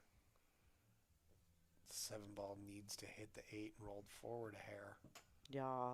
You know. And you got to put enough on it, like a solid stroke, but not overhit it to come off that rail. Nice. Like so. He did great. Very nice. Stop. Drop and roll. Stop. Oh, I was going to say drop. Open up shop. Oh. But stop, drop, and roll. Solid advice every time. If you are on fire, it is the only way to go. If you want to be put out. Unless you're on fire because you're standing in a pool of gasoline, then you need to get out of the pool of gasoline. Yeah, and don't roll around. No. Then you're just going to light everything else around you on fire. Right. You're going to spread your burning death disease. Yeah, don't do it. Oh, that's a sleeping eagle. Okay, 6-4. I wonder if an egg starts to hatch in the night while she wake up. Well, she's been really restless today, moving around a lot. And you gotta wonder if something's happening in one of those eggs. What's making her get up? Whoa, okay. Here we go. Ooh, look at this. You look at this. I'll look at this all You, day. yeah, I was saying, don't you tell me to look at this when I'm telling you to look at this. I'm going to run in there and be like, stop, you guys. I want to run this out. Right? This is a nice setup. It is. You just got to fade that 5. There's a narrow window between the 5 Like, and the 6. I call dibs on this run out. Yeah, he's got to pick a window between the Right? 5-8 or between the 5-6. Yep. Everything else, good to go. I kind of like that window. Yeah, a little better between the 5-6 just because it lends itself to getting on the 3 better. Got a little inside spin here. Oh, he did great. Oh, nicely done. Yeah. Kind of at the back side of that window, but the angle's great. No, just got to do. Has he chosen wisely? Yeah, you just got to do a long distance. Looks kinda good. Slow speed stop shot, so you don't get stuck behind the 6 or the 8, and things are looking real good. Mm-hmm.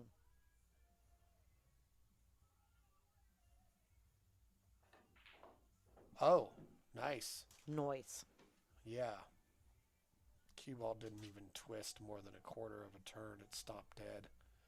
Beautiful shot.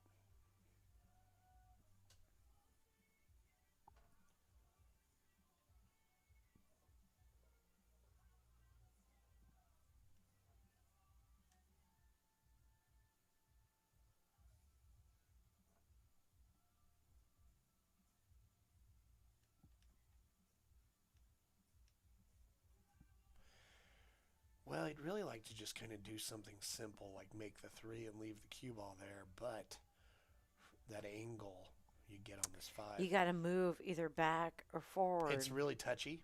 Yeah, because that's not the And, greatest angle on the 5. And down 2 games, it matters. Oof. Yeah, he's trying to manufacture a little bit. He's trying to get to somewhere like a real easy shot on the 5 and move the cue ball a lot. Oh, and that would have been pretty good for him, too.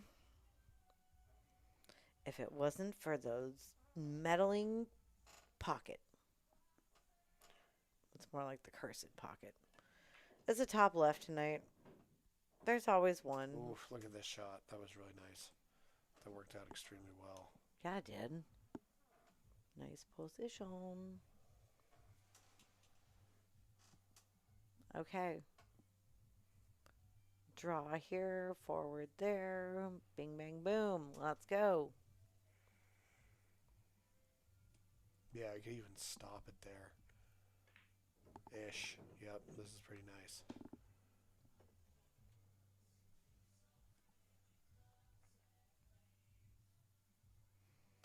I'm liking going forward here. Well, he's going to double this bottom right corner. Just like that. But he's coming around. Came a little short. Coming around. Coming around. I mean, I think the odds are that he'll make this just fine. His form is really good. He seems to be feeling all right. He's got a comfortable 2-game lead. Yeah, he does. About to be back to 3.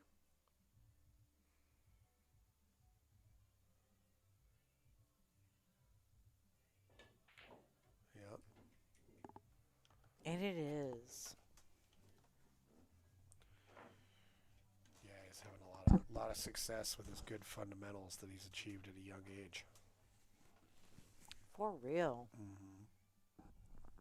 No red chip for either of our players tonight, though. No breaking runs yet. And you know the deer be watching.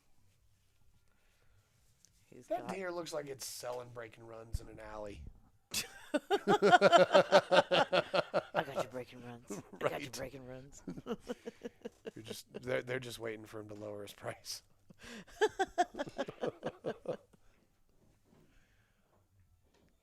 Okay, he's made the 8 ball. 2 and the 7 is a makeable combo, I believe. I think the 7's deep enough in there, it might go.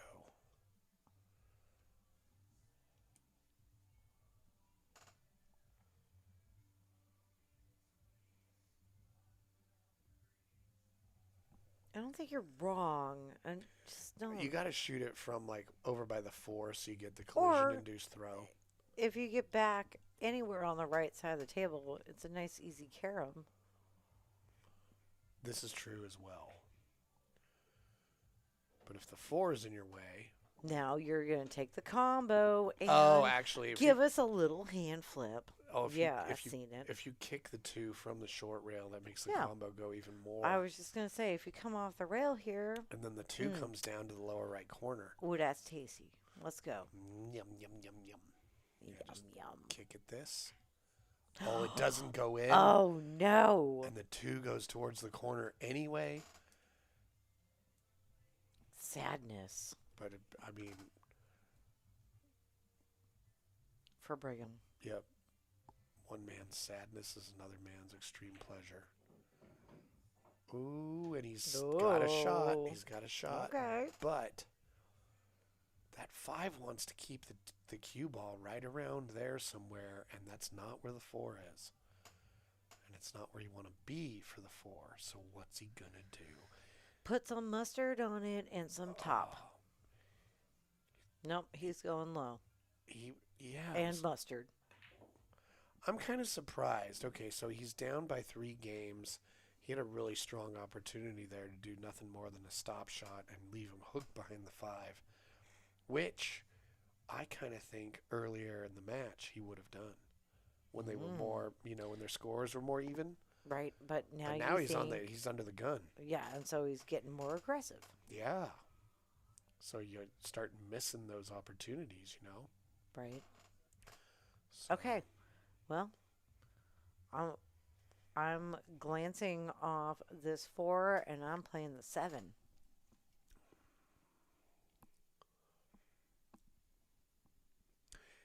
yeah, What are I you mean, doing? If we're being aggressive, if you're being aggressive, yes, but might also have an opportunity because then he also, if the 5 doesn't go by the 7, you don't have a clean shot on the 4. Why disturb that for him to then have an easy chance at it? You know, so in that case, it makes more sense to. well, I thought we were just playing aggressive. Well, we might be. Let's see what he's doing.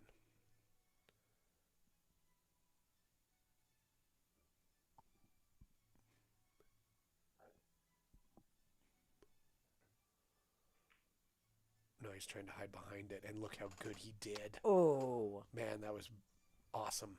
brilliant. Nice touch, JD. Good thinking, good executing. I like it.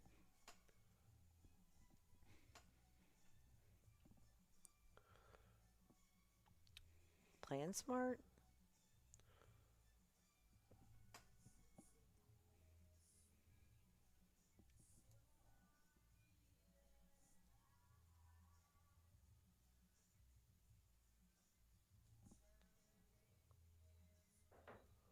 Oh, that was nice. Oh, It look was at like, that little Massey. yeah, he kind of Nice, twisted it into the rail and got it to come nicely out. executed. Got all the way Huh. around the 7.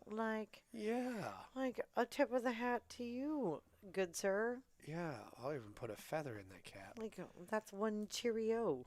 Yeah, I'm sure JD is just kind of like, wait, what? I thought I had him in jail.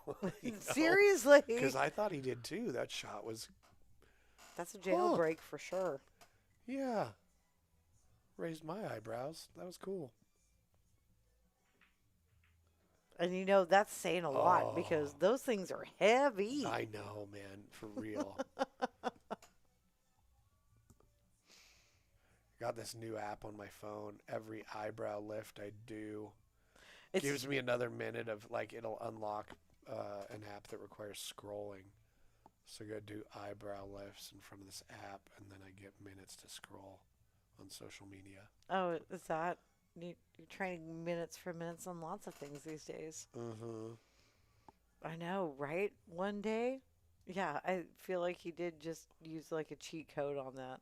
That was weird and wild, weird and wild It was stuff. cool, you Oh know. yeah, totally. I mean, JD's follow-up combo is pretty cool too, but For sure. didn't want the 4 to fall. And it did. And now he has to shoot this 5,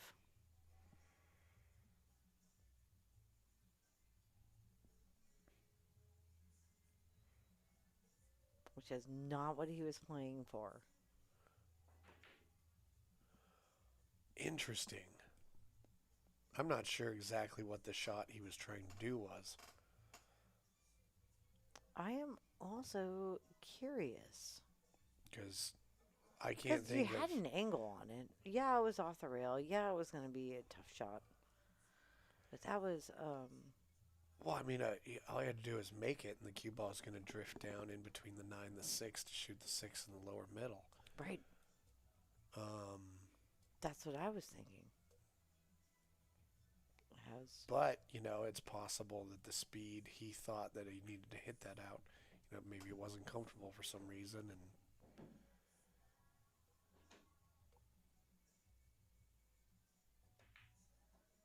well, it was an expensive shot to try at the cost of one game. and with that, Big Brig goes to 8. But it is back to JD's break. Right.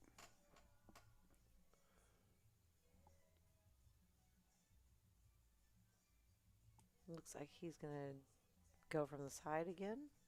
Yep. Back to the side.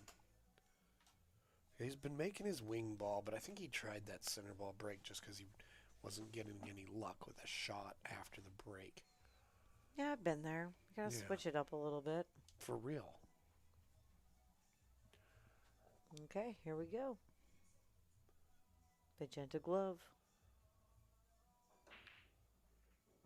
Ooh, I think he took some speed off of that. Yeah. Okay, well. Slowed that down. Yeah, good on him for trying up new things, Okay, maybe I need to adjust my angle. Maybe I need to adjust my speed, blah, blah, Right? blah. Try This it is out. pretty Try good. something different. See what's working. Figure it out, right? I wonder if he goes 2 rails directly in between the 5 and the 3 right here. Oh. Oh, No. he's going for the cut. And he got it on the pro side.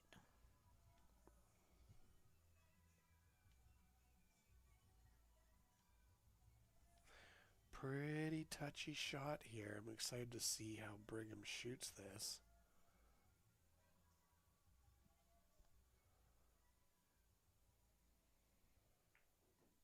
And that was kind of what I was thinking he needed to do. Yep, nice and slow. Opened up.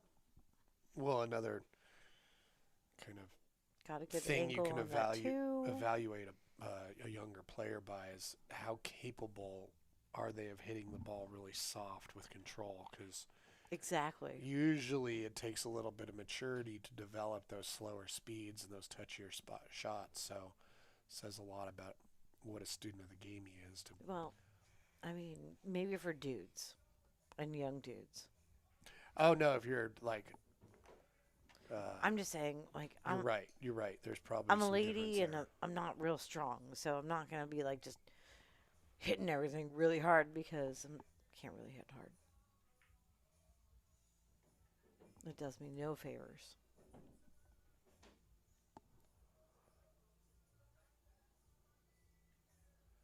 Okay, tricky. Got to get a good leave here. Oh, is he gonna roll forward? Is he gonna pull back? Where are we going? Going forward. Good there. call. All right, that Good works. call. He's kind of got a silly angle here, though. He's going to probably draw to the left side of the table.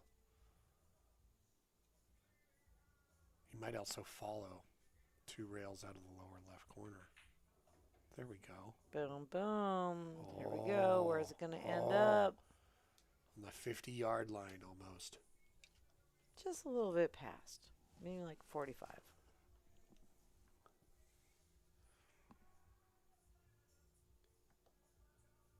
I would bank that ball. Look at how tasty that bank is. But not if you're not into banking. This is a cut to the right corner. Oof, sinks And it. he got it. Making it look good. All right.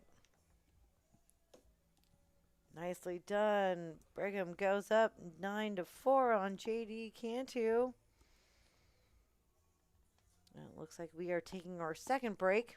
Well, I'm curious about something here. So Brigham, on our question, your favorite pool memory and whatnot, and saying this so far is his kind of one of his more exciting moments he's had in his young pool career.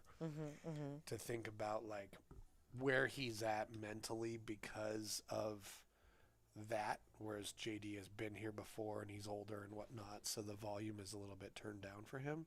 And how that translates into the emotional inertia you have that brings out your best game, because Very possible. it started out pretty even, and over time, Brigham's just built more confidence and playing good patterns, playing where it was pretty neck and neck to begin with. JD was shooting pretty straight and all that, and it was like couple misfortunate things happened and seems to have deflated his sails and inflated Brigham's. Very true. But he's not on the hill yet. Very true. I'm just saying up until this point, anything can still happen. Right. Okay, well, what would we like to talk about now? Let's talk about. Sex, baby.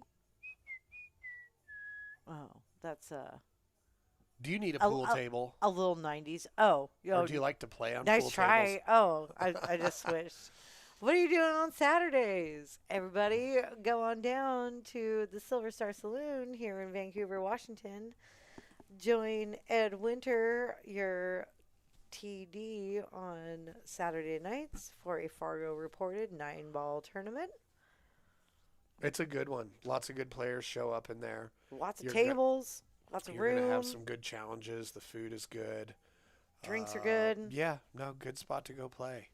If you haven't been there, check it out. If you have been there, go back. Go play some pool. Get out, Absolutely. play some 9-ball. They've expanded. They're our local pool hall now, and we support them. Go Silver Star Saloon, and thank you, Ed Winter, for all that you do for our pool community, hosting this weekly 9-ball tournament. Yep. And now, Do you need a pool table? take it away, Jesse. Oh, well, then you need to get a hold of your local Pacific Northwest Diamond Table dealer, Diamond Mine Northwest. John Scudder. Scudder. Yep. And yeah, one of the reasons that makes him such a good distributor is he does all his own work and whatnot, so you're not getting upcharged for services for moving and all that. So give him a call. And you need a diamond in your life, he'll make it happen. What size do you need? That's all up to you, man. He can get them all. Although I'm not sure if he can get the 10-footer. I mean, I would think that he could. Man, I would love to have the 10-foot diamond. Would love that every day. I'd play on it all the time. However, if you play on that all the time and then all of a sudden you got to go compete on a 7-foot, it's probably going to be a little weird, right? But anyway, with all that being said, you need a diamond table, give John Scudder a call. Reach out to him. It's the way to go. And if you need a light for that table, get a hold of me here at PNWpoolthing. I'll make a custom light that'll go with your room, your cabinetry. It'll be the same color as your car if you want. We'll make it happen.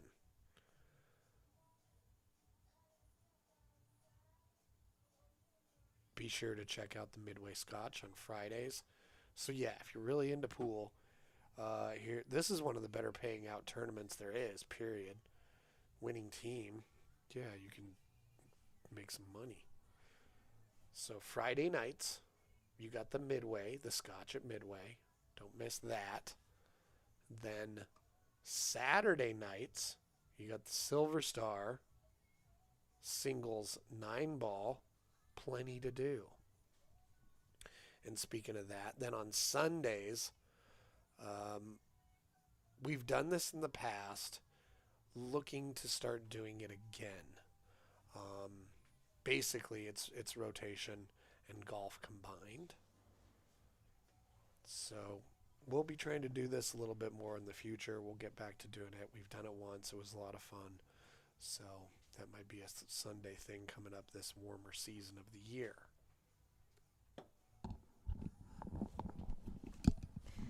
Yes, you love pool and golf, but hate the Douglas firs raining down pollen on your head and want to stay inside. Or going to golf courses and being seen in those clothes. Oh my God, and having to walk. I don't know.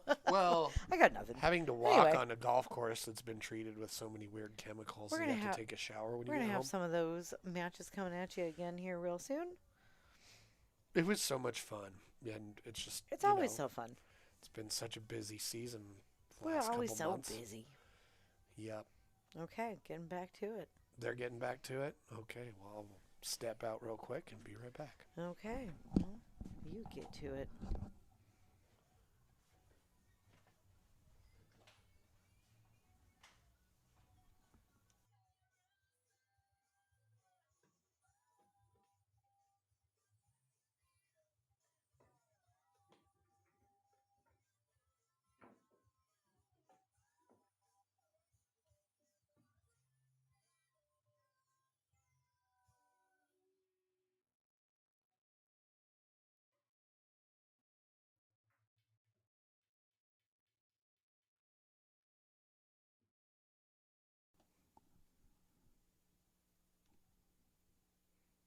All right. Back to it. Brigham's break. He's up 9-4. Can he close it out?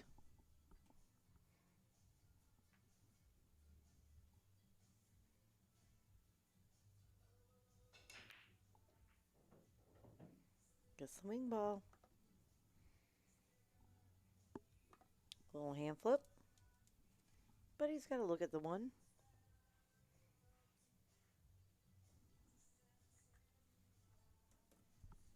Two's in a weird spot for him to get natural shape.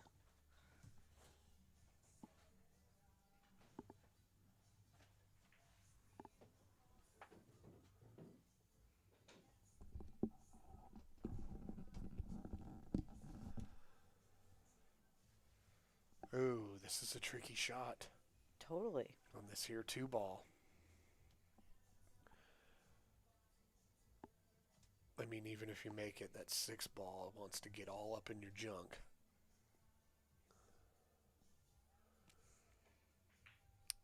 I mean, I guess good thing I don't have junk.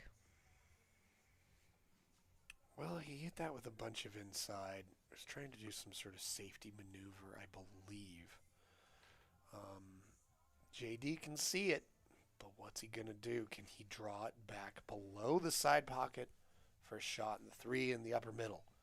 I kind of like taking it to the side and planning on running into the 4 Okay. to hold my cue ball. I mean, that is nearly a 90-degree cut.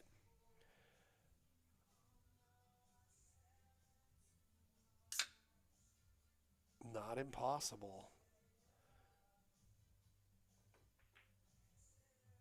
Going past Oh, it. see, he was really and was trying to not get behind that 4. Left himself for that 3. A-okay.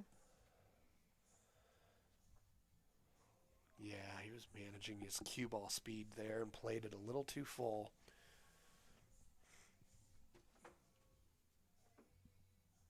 But how does Brigham get on this? He goes thin. Coming around, and he got there. Yeah, that's pretty good. That's pretty good.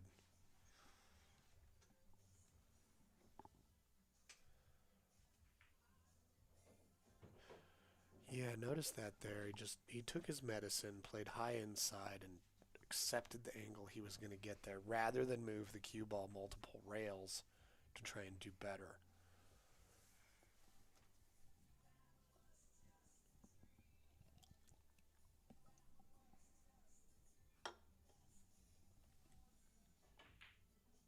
Oh.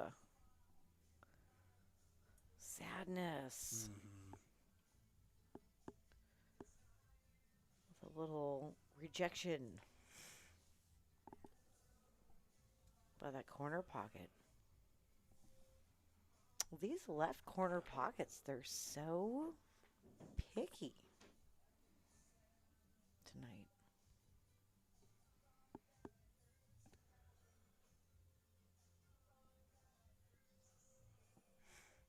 Yeah, I'd be kind of curious. This upper left-hand corner pocket there, maybe people feel a little bit more apprehensive about firing a ball into it just because there's a sliding glass door. It's the cursive 15 pocket. 15 feet away, you know? That's the one. I think maybe that might be a thing. People are over here. A sliding glass door 15 feet away. Well, they're just like, you see that over there, and you're like, I don't want to send a ball into it by screwing up, Oof. especially when somebody else is home.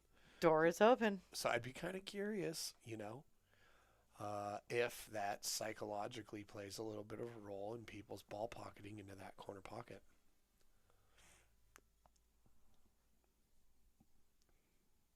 Okay, well, with this shot going into the 6, taking that into the upper right,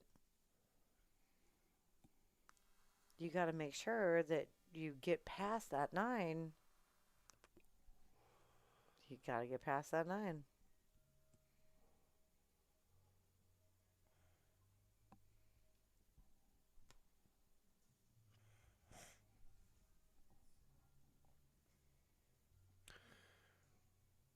Now, this is an excellent shot. Rather than try and hold it there, you go low outside and you go 4 rails.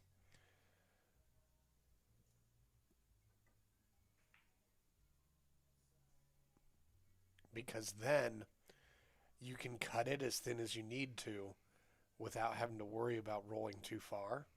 Like on that shot, he undercut it because he was trying to hold the cue ball. But when you go 4 rails, you end up with a shot on the 7 in the lower right corner. You don't have to worry about trying to hold the ball at all, and it gives you the freedom to cut it as thin as you need to. Yeah, unfortunately, JD also kind of had gotten in that weird spot, right? That he was either going to have to take it in that upper right, cue ball's going the wrong way, or hard cut it, cue ball's going wild this way. So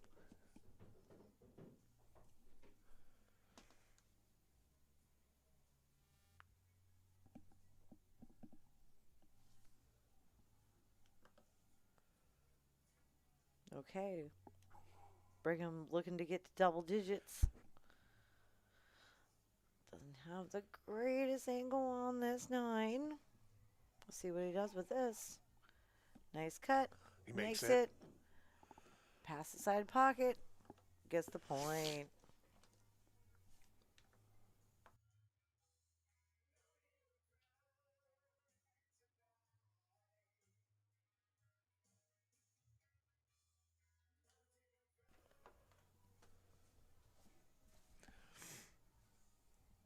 It's adorable, though.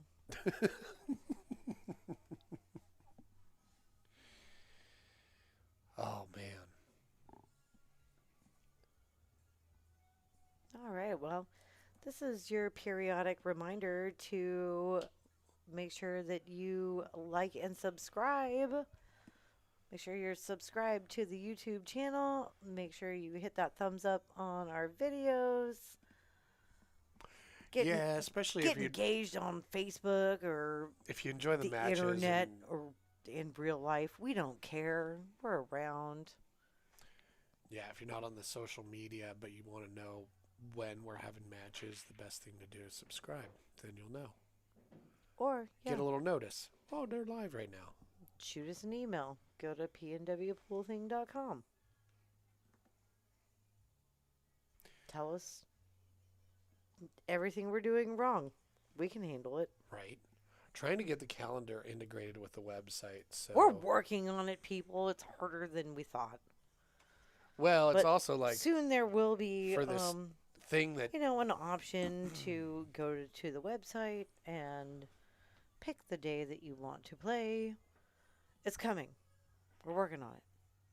Okay. Here we go. Sometimes you have a hobby that requires the effort of a part-time job.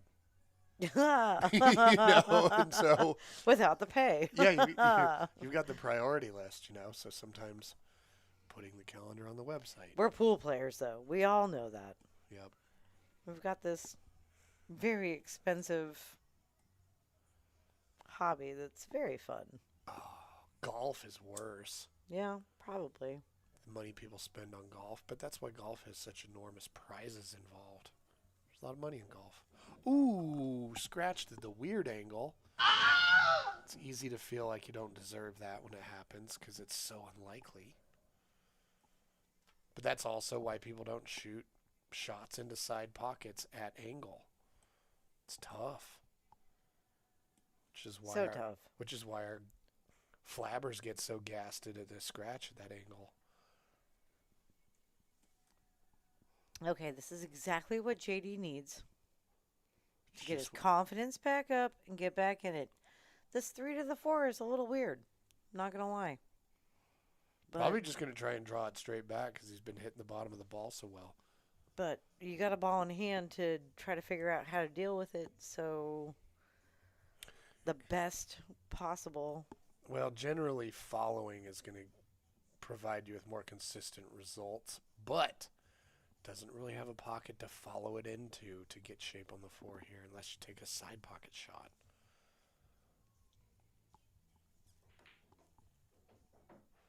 Here we go. Don't get behind that 8.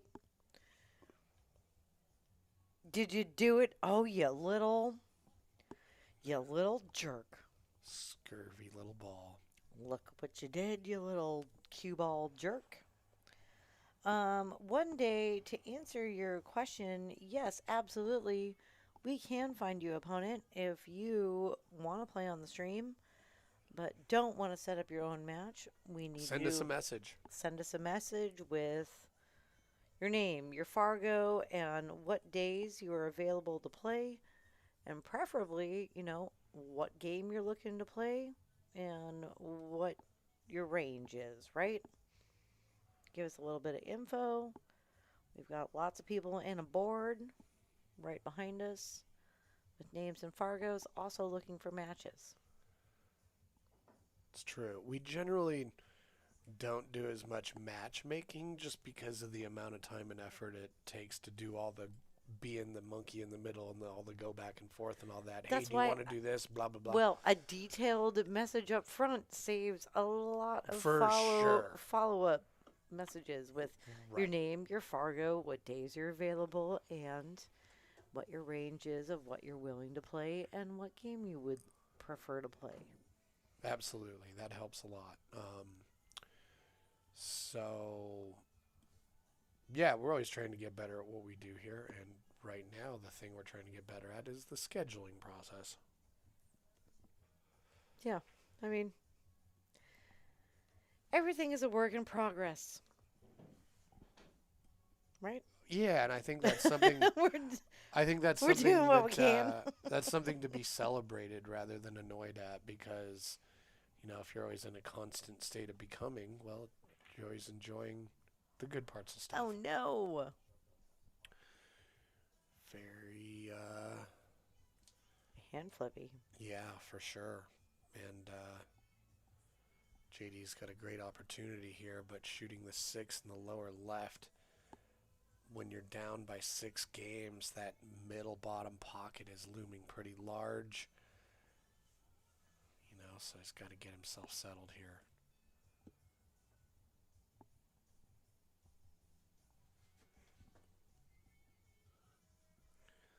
So he's going to probably figure out. Just play pool, JD. Just play pool. I mean, yeah, he might.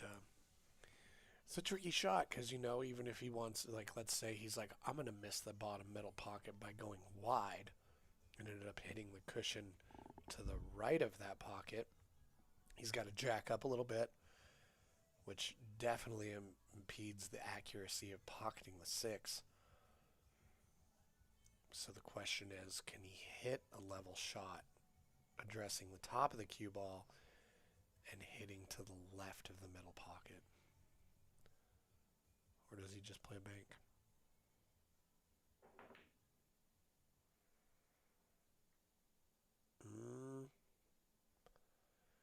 Well, he tried something new.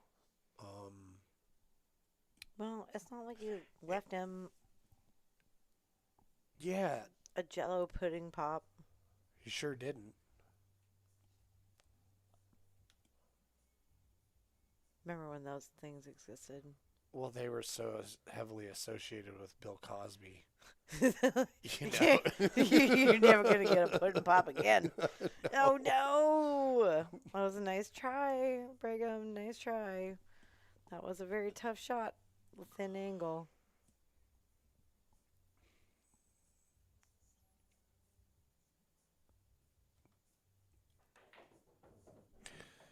Yeah, man, he hit that pretty good. Yeah, I sure did. Because if you're not accurate on a power draw stroke, it's going to get weird on you. And it did not get weird on him. So.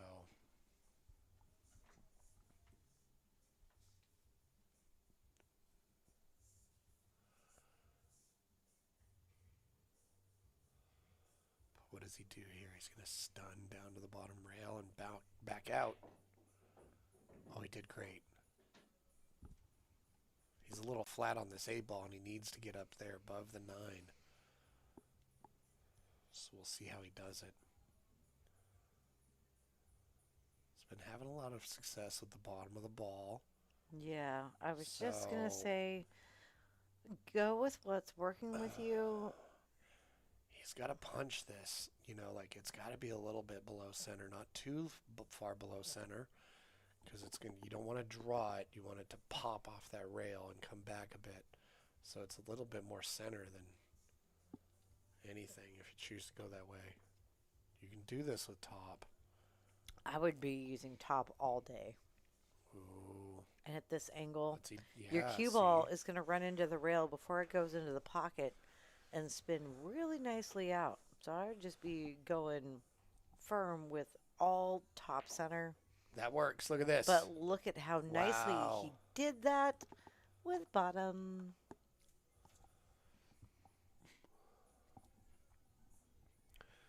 I think like mentally he was hemming and hawing about it so much that he finally just quit doing that and let his body do what it knows how to do. And boy, did it work out well for him. Yep, and that's how you do that. Nicely done, JD. Take him back to 510.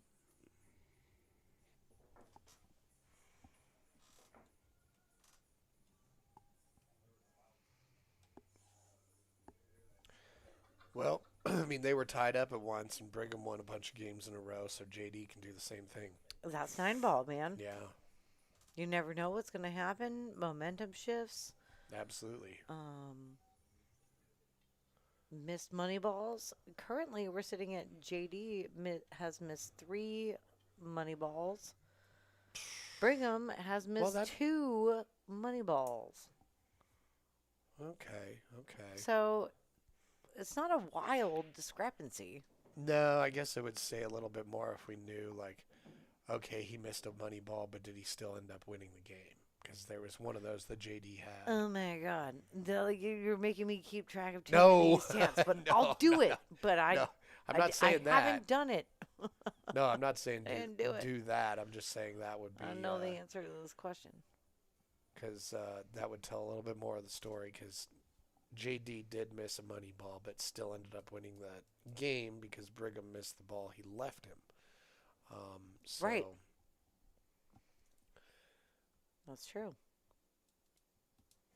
But then he's missed 2 others that Brigham has definitely capitalized on, and Brigham missed 1 that JD capitalized. So he's getting this back all day long.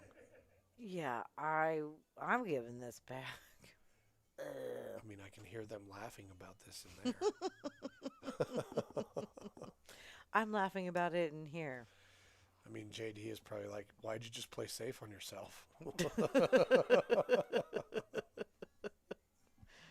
Yeah, don't even walk away from the table, bro. Like, ooh, that was a pretty good attempt. Okay. You know. Yeah, you got to try something. Yep. Give him what he had. It was wild. It's not an obvious 2-9.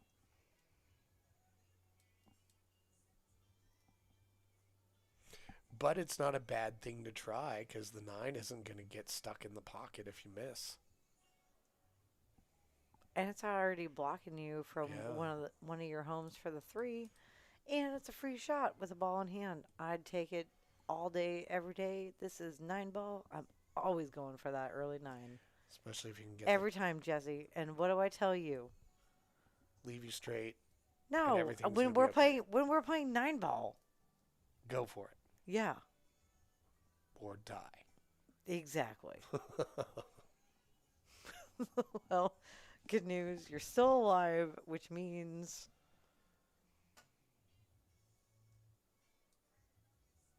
you're at least trying. Oh. Boom. Did he get but now behind the 9? Yeah, he did. Can he see enough of that 3 to get in the side pocket, though? That's the question. Too hard to tell from this angle. If only we could see down the split of his hair. Take it to the side, if you can. Oh! Oh. Oh! Oh, man.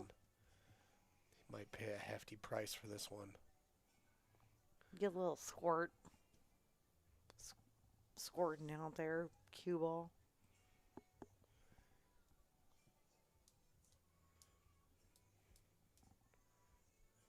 Yeah, I the smart shot is to roll it in here. That just like this. Look at that shot he has on the 5 now. Yep, pocket speed. I mean, I guess if anything, he's a little flat on this 5 ball. It doesn't go off the 8 easily, so getting on the 6 is going to be funny. But there's also a 6-9 combo. There is. Oh. There is. There's a hand flip. There is a 6-9 combo. He could have played for that. I don't think he did. No, he's Just trying to overrolled that. Yeah. I think he was playing for the 6 in the bottom right. That's going to be hard now. Well, yeah, at this point, I think the 6-9 would be a little easier, perhaps.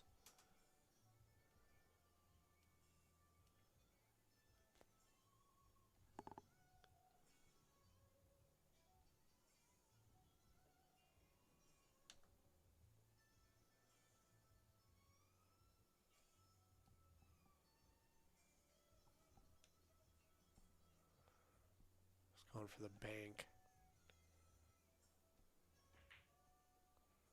Oh, it looks good. But he didn't go for Get the legs. leave. Oh. See what I mean? Oh.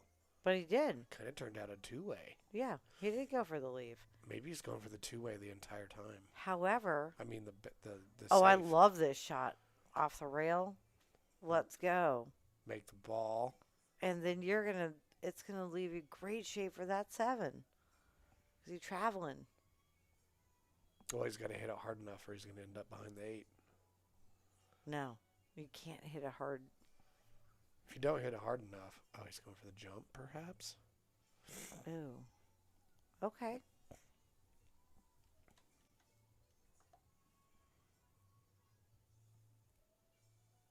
Yeah, very jumpable ball. Oh. Cursed pocket. But if you're going to miss it. Good miss. Yeah.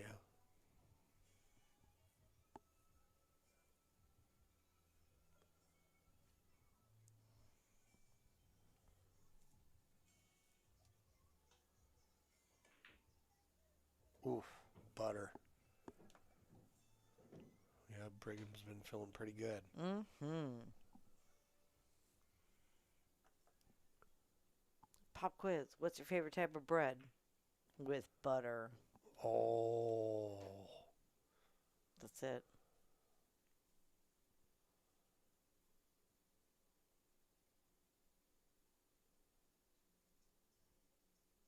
It's got to be sourdough, right? Yeah.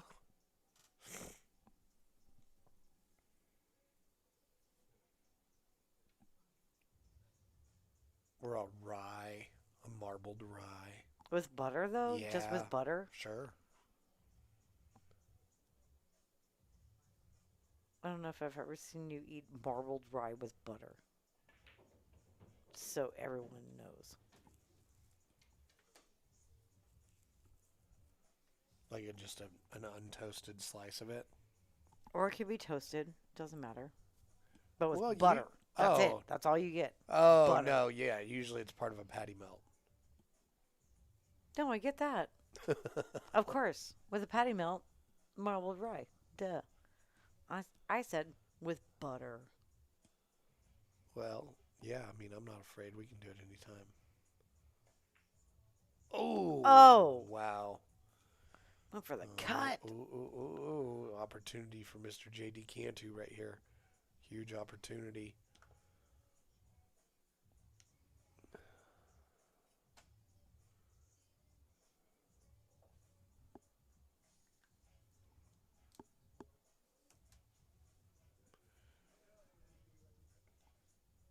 No pressure.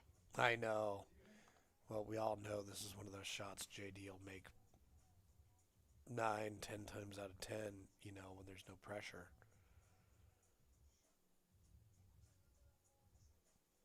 That's why we put ourselves in these Everybody situations. take a screenshot and practice this shot. It comes up so much.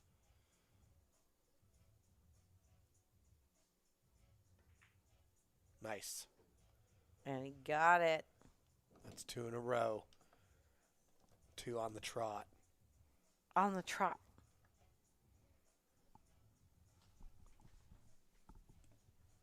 Nice.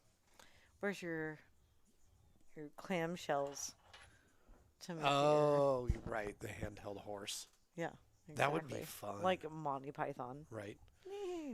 Coconut halves. Right.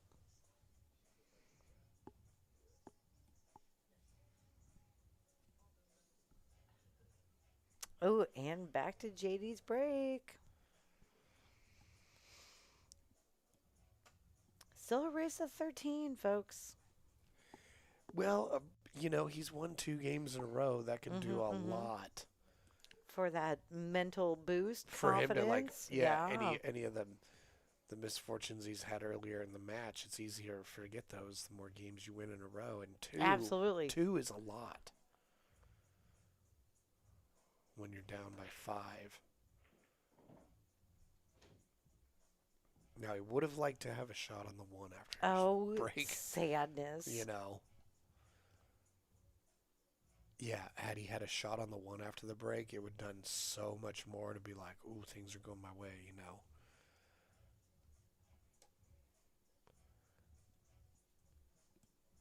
But they're not going your way. I mean, if you can see the edge of the 1, you got opportunities. There's stuff to hide behind. But I think that might be the thing. He doesn't have control over the edge of that ball. He's got to hit it so thin that maybe even has to go rail first with spin, in which case it might not be worth it, But where do you push to make it? Just go for the little thin hit and try to make sure the cue ball travels, gets the hell out of there.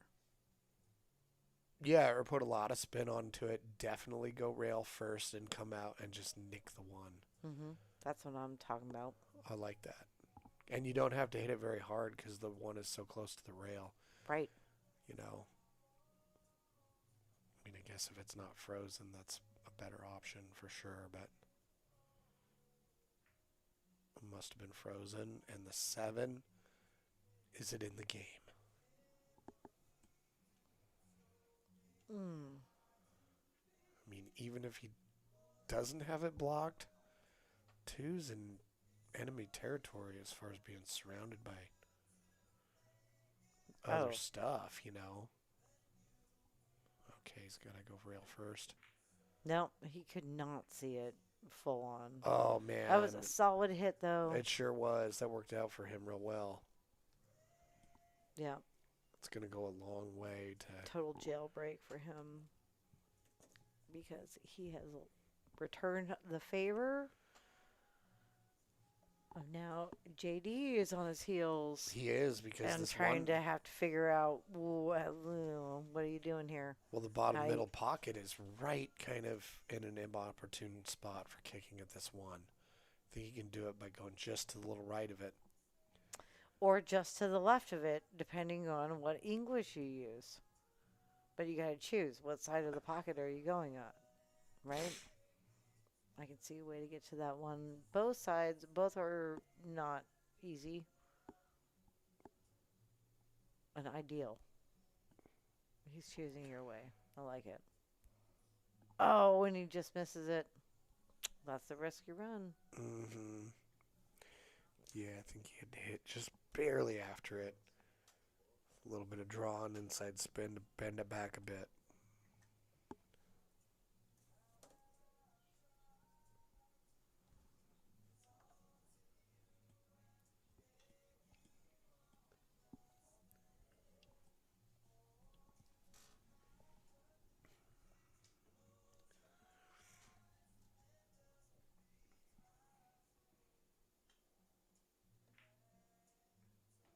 Oh. Tried to thread the needle. Oh, no. No, you're kicking at it. You getting wild with it? Wild and out. Leaving JD shots and stuff. You're too wild there, Johnny Castle. Better settle down.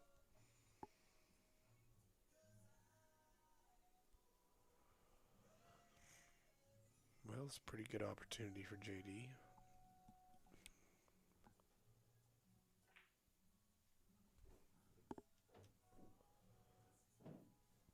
great angle here, aside from cueing over the 6.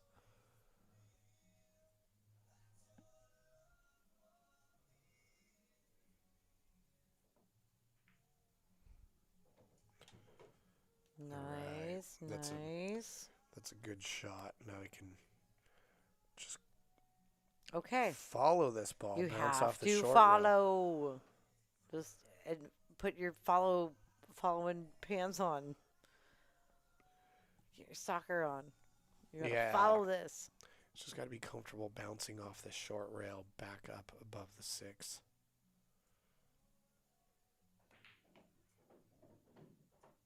Oh. Okay, well that was too much. You're doing too much here. Why didn't you just play it soft and follow and then take that 6 all the way up? And then you could have just followed the 6 for the 7 in the lower left corner.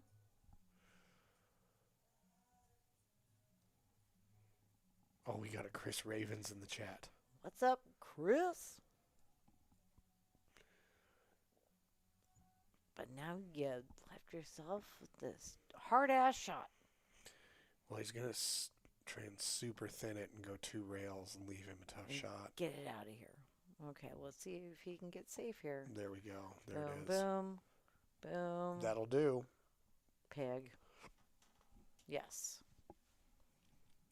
Okay, hit that one pretty good. Because even if Mr. Brig banks this in, he's Big Brig. Still got a tough time getting shape on this 7.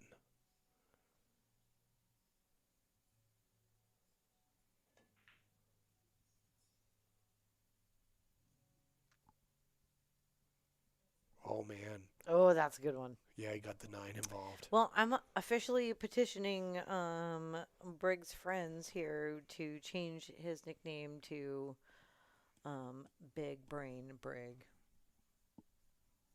Nice. I like it. Because it's fun. And he's exhibited some highly intelligent strategic moves here tonight.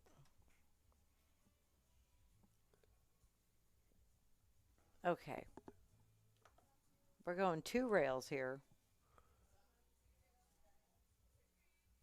That's the way to go. Right where he's looking. Look where it is. How close it is to that diamond right there. Kind of shows you where you should be hitting it on the other rail.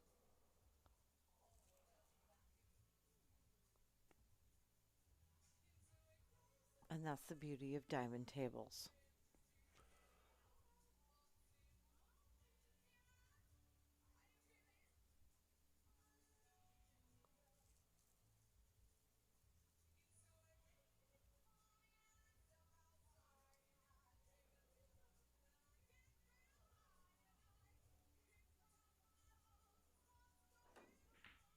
Nice. Got it. Nailed it. Is he going to give him a shot? No. Solid. Yeah, he hasn't necessarily given anything up. Right away, I can see all he has to do is kind of bank this down to the other side of the table. Draw it just a hair, and you're blocked by the 7. Okay. Yeah. Similar idea. Don't make it though. Wow.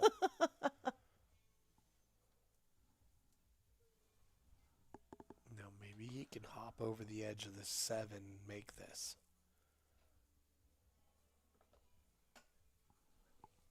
I think that's a good play. He's a good jumper. That's the way to go.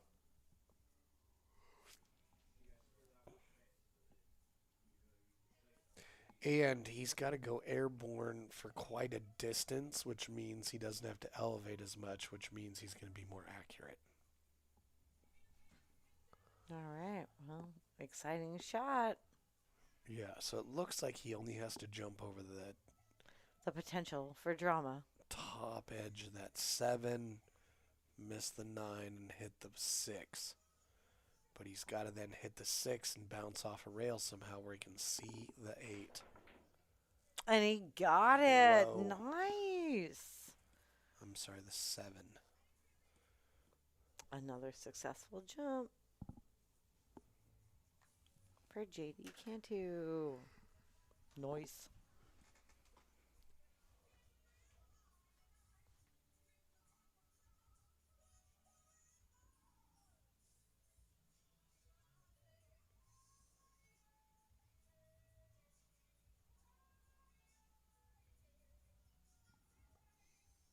Hmm.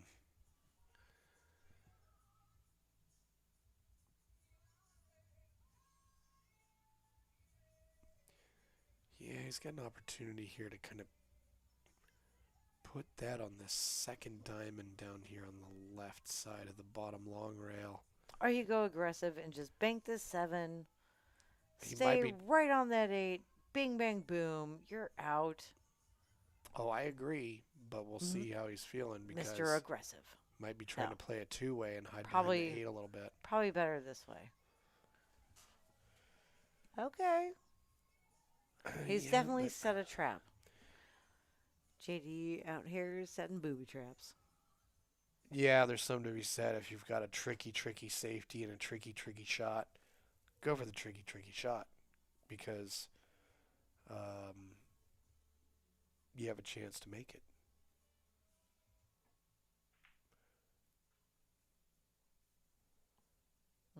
He avoided the scratch, but he did not make the 7 because it was a trap. It's a trap. Um,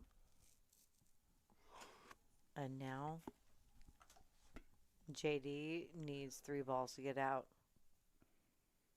For his third game in a row. I know. Don't jinx him. Oh, I don't have that power. I'm not that powerful of a commentator yet. That's like a level 7 commentator. Oh, okay. Yeah, we're still at like, I don't know. Right, we're down there. Like 2, maybe yeah, 3. right, a good day.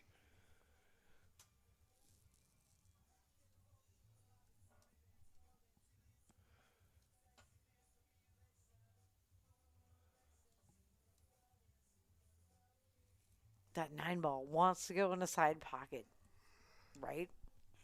Well, I mean, it wants to go in any pocket. It's all dependent upon the shape. Going for the side pockets is problematic because It's almost in the dead You're- center of the friggin' table, you're coming into the target zone from the side, which means your speed control which has is to be perfect. perfect. No, he just wants For to it can gently go walk. in any pocket. Take your pick, and No. he has picked. Ding, ding, ding. Upper right. We have a winner. It's the upper right. Take that pocket. Yeah, no, it was going to be the upper right or the lower right pocket all day long just because those were the two most natural. So, it's a little bit off angle here. Down by 4, feeling the pressure. But he's got a makeable shot. He's just got to know he can make it and shoot it in.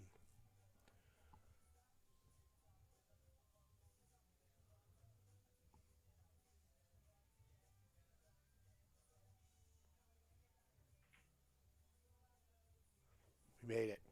Nice. Woo! It's All 3 right. games in a row for He did it. JD. Great job. Nice All right. out.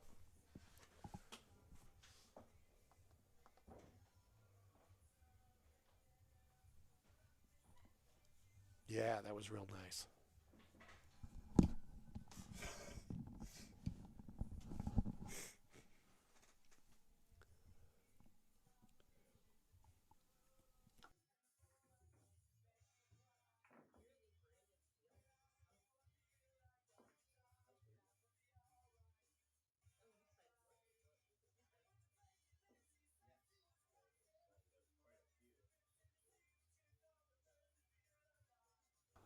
All right. JD mounting his comeback. Dang. We are playing alternating break, Chris. Back and forth, but JD has won 3 games in a row now. Brigham went on a run earlier where he got at least, I think, 4. Yeah, he went on a tear. They were like No. kind of pretty much tied up around 3-3, 4-4-ish. Yeah, and then he went like He won like 5 or 6 games in a row. because it was 8-4 at one point too. Right. So and now. And I think it went 10-4 before JD started coming back. Oh shit, you're right because he just won yeah. 3 in a row. Yeah. Dang. Okay. So here we go. So Brigham is like, you know what? I'm gonna go pee and slow him down. JD heating up. Got a William H. Macy, that guy. Be the Cooler. Did you ever see that movie? No. Of course you didn't.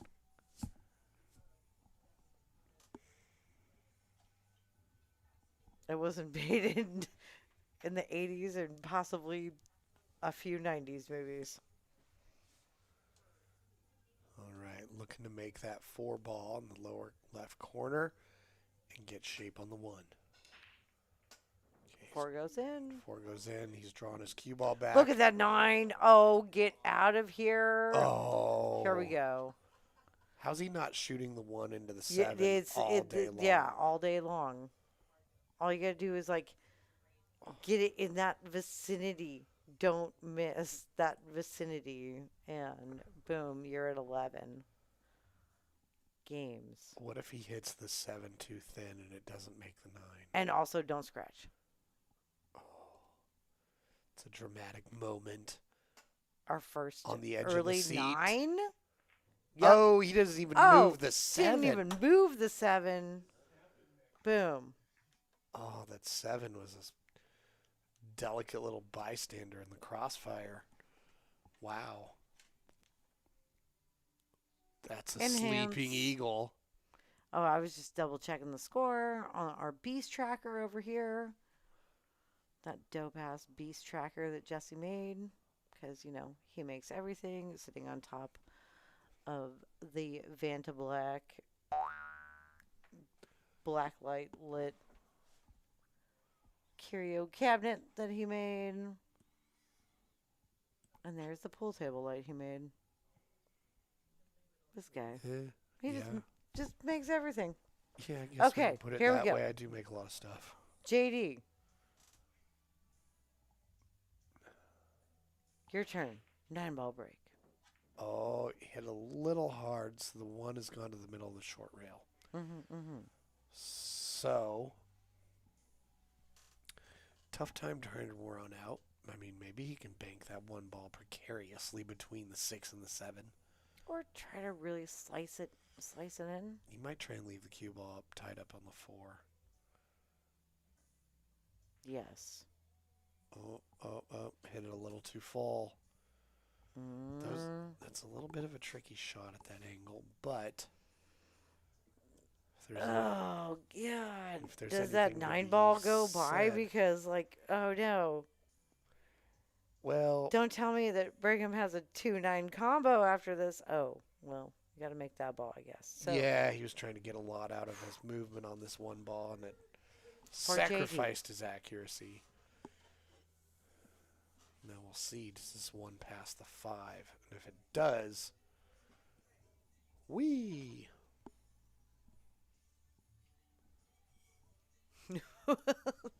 Is that the official statement? Wee! Yeah, no, that's hardcore analytical analysis. Analytical analysis. Is that a technical term? Yeah, technically it's anal ISIS. Like an analysis therapist? Anal ISIS, yeah. Anal rapist. The anal rapist? No. Yeah.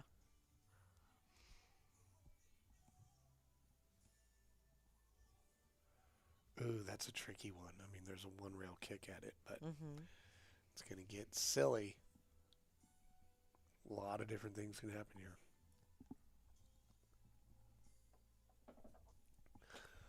If he goes under the 1, maybe he can get hidden there under the 3 and 5 with the cue ball. Oh, kinda. Nice hit. But he moved the 3. Ooh, and he put it in a weird, weird spot. The three's in the taint.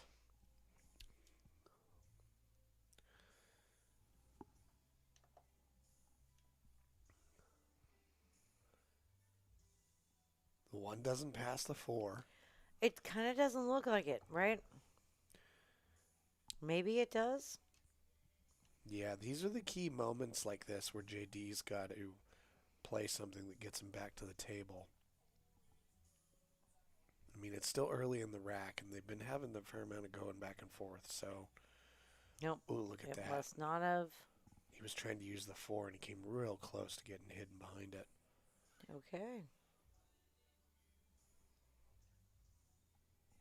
Yeah, it's interesting because Brigham is playing really well because of his enthusiasm for the situation. Oh. The match has gone on long enough where that is spilling over into JD's game as well because he's turned the screws on JD. Right. You know, which is great because now JD's feeling a little bit more pressure and it's challenged him. So the enthusiasm has spread. I mean, we are on game number 19. Yep. And that is a prime number. Oh, that's a nice play. That was a really nice play. So, right. So JD is back in the game. You know, like he was in the beginning, and then it was like Brigham's game. And now it's slowed it's back lit a fire down. under JD, and he's coming back. That's what it seems like to me. He's playing more defensive shots. Like he was really well balanced in the early part of the match. Exactly, remember? like he started out. And now, Yeah. but also, so is Brigham. Look at that. Yeah, no. So That was a nice answer. well, that's what I love about these long matches is like you Except get into a for, real battle, you know, like they've gone through their swings, they've found their ground. Now we're going to see him hidden behind the six, but the one has bounced too much. no, he can definitely see that. Is there enough of an angle on that to actually get that in the side? I think it's kind of precarious. It's so thin, he'd lose his cue ball. But he just has to go. Oh, wow. 9-ball moving. 9-ball moving.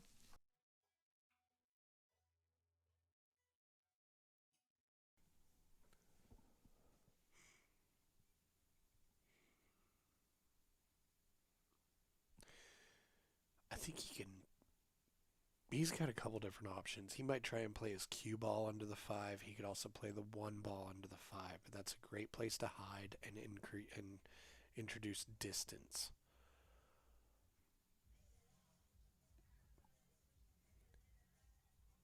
I mean, the cue ball behind the five is a bit more I mean, that works jail, too. you know? There's no shot here, like no obvious shot, right?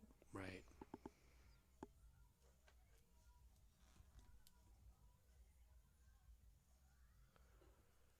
He might be able to shoot the one ball into the rail, bank it without hitting the six, but follow the cue ball forward so it ends up under the six.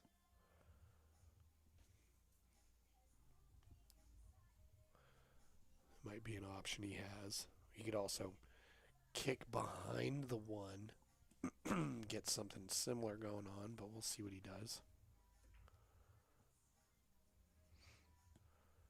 Oh. Ooh, this might be a huge opportunity for JD here. Although let's not forget the three is in the taint with no relieving balls near it. Okay, he can definitely send that slow rolling up and make this. This table eats that one. You gotta slow roll it though. If you stop your cue ball, you have a shot on that too. But then there's that three. But again, I wouldn't fault him for considering a safe here. Like shoot the one into the seven, have your cue ball bounce off the rail and hide behind the six. I also would not fault him for that. Yeah, there we go. Nice. I mean, he did create some issues for when he gets back to the table. But he's going to get back to the table.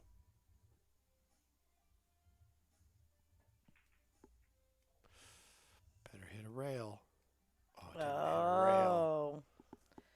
Successful save, resulting in ball in hand on that one for JD. Nice attempt by Brigham.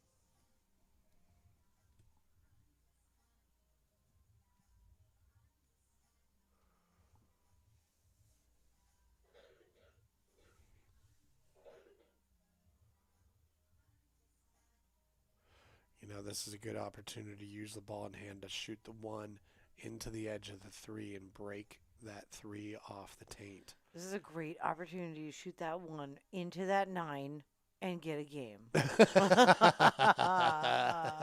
Good point. Because it's 9 ball. Right. And that's a way better plan because the 2 is blocked by the 5, so you're not getting out of the game by making the 1 off the 3. But we're playing it safe, and that looks good. But yeah, to further your idea, I mean, it was a good opportunity to use the situation to line up more of a 1-9 situation and hide the cue ball.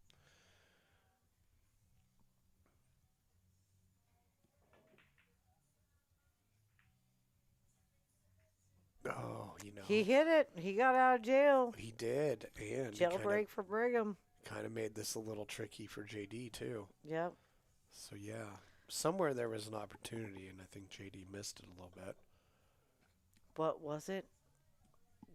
Because he could debatable. He could have 1-9 comboed, or he could have played to place the 1 in a better spot.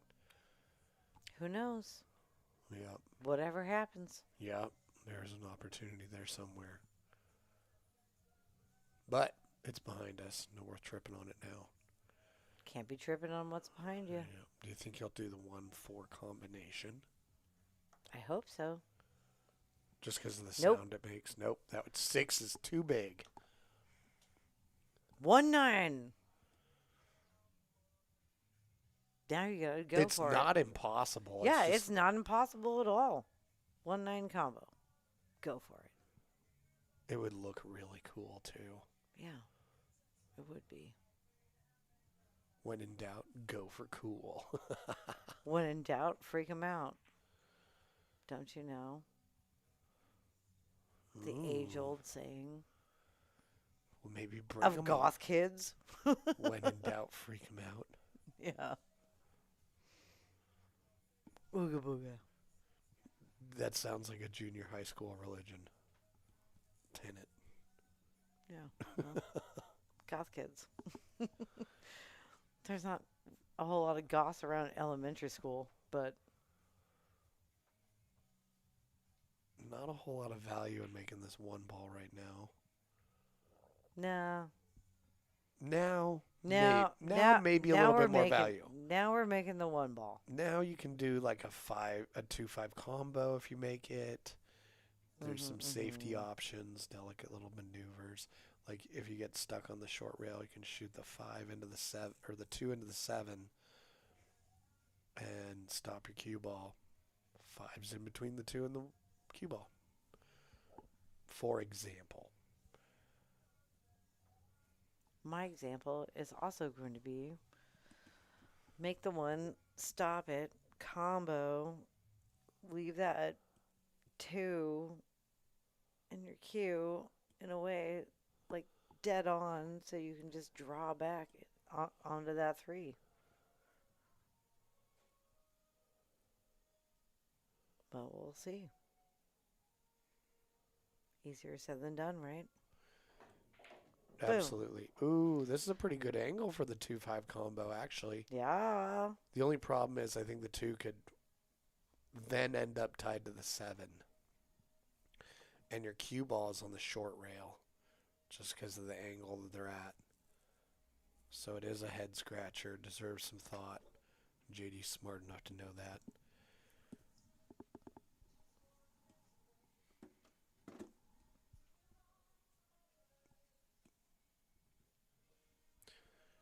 But I do think that there's a great speed you can play this, where the 2 ball then hits the bottom of the 7.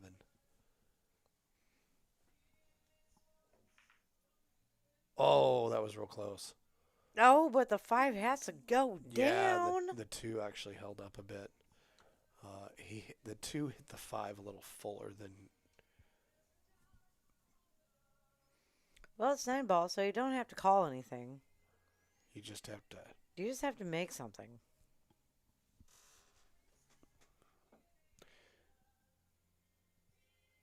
Yeah, he's got a real good chance of making something by attempting the slice on the 2 if he can tolerate the stretch to slice it in.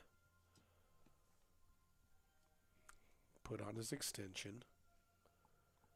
Extension. Yep, it's still a little short. Guy shooting or Q? Probably the whole situation. Oh. Oh. Oh, no. Double kiss held up.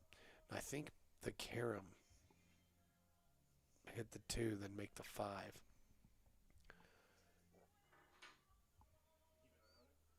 See how he shoots it, because you can play that soft or you can play it firm. Yep. Ooh. Firm it is, and Well, I mean, the good news is he might have a nice automatic safe by just sticking there and sending the 2 ball for the ride, and he's behind the 7.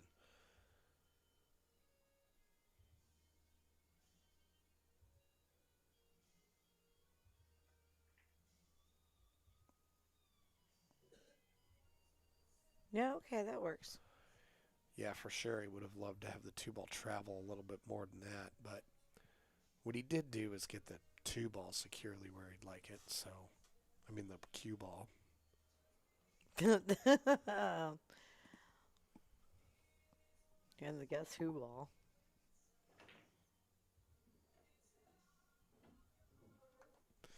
But good news is for JD, Brigham is going to solve this 3 ball in the taint issue pretty soon. Mm-hmm. Like right now. Yep. It's getting solved.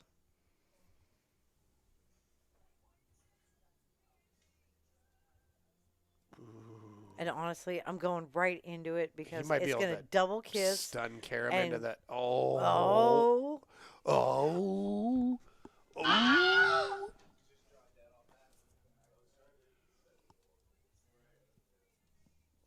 Oh boy.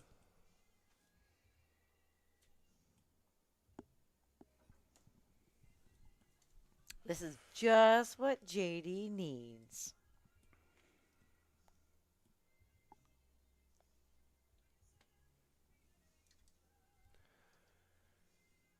Well, he's got some decisions to make. What kind of angle does he want on the 4? And that matters because if he's trying to hold it a little bit to shoot the 6 in the upper right,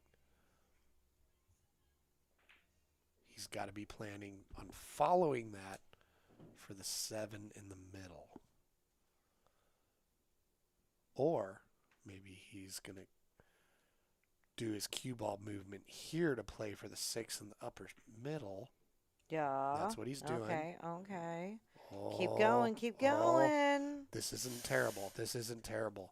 He's got an angle here to play 3-rail position to get to the left of the 7 for the 7 in the lower right. Just got to slice this in. Oh, nice. Oh, okay. Oh boy. Came up a little short on angle and distance. He might have to take on the bank. The bank is pretty straight. I like the bank. If you stick the bank, you got the 9. Exactly. But you have to make it. But this is, again, what I'm always trying to encourage everyone. This is a bank you should be confident in making, or at least attempting in this high pressure situation. You got to practice this. 1 diamond, 2 diamond, 3 diamond. You gotta be able to bank to a side pocket. Let's go. Yeah, interestingly, I've heard that the theory that Oh, Let's there. go. Got it. Nice shot. The theory that there's sometimes players with a lower Fargo will bank better than a certain group of players with a higher Fargo, Right, just because they have to more often. yes. And yes, JD. 4 games in a row. No, that's not true. No, because Brigham got back up to 11. Right. But still, He's mounting in the comeback. out of the last 5 11, games, he's 8. won 5 of them. So Way better than 10-4. Let's go. massively better. Okay, they're debating on. Well, let's just check in here.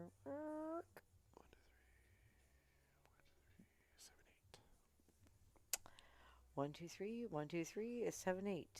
Great counting strategy. That's how most people count.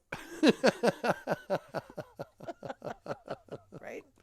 Hey, man, I'm part of most people. Didn't you hear? Are you though? Are you? Hey, I breathe the same air. Okay. Yeah. All right. I use chapstick, one lip at a time, just like everybody else.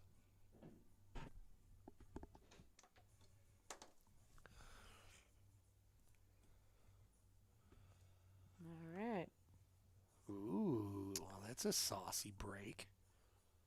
Just gotta make this one and look at the 2, which is blocked by the 7. I know we have some issues here. Right? Yeah. That 6 is terrible. The 4 has kind of a wonky angle. All right, well, it kind of didn't give JD a whole hell of a lot. However, he's fired up. By the fact that this is a thin cut, cue ball movement is easy. So he can play to make this or play to miss it. And if he plays to miss it, plenty of things to hide it behind at the other end of the table. So he's got lots of opportunity, many options, just has to be decisive, commit to one, and hit it well.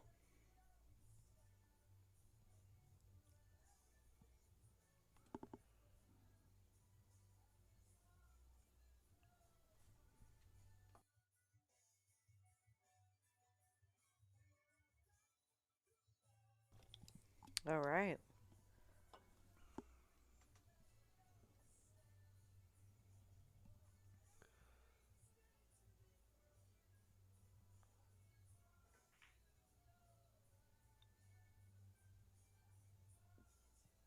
Interesting.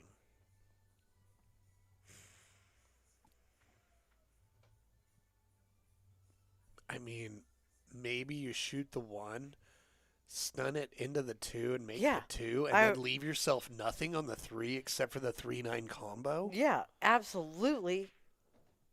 Oh, but the 7 got in the game. Oh, no, but the 1 made it too.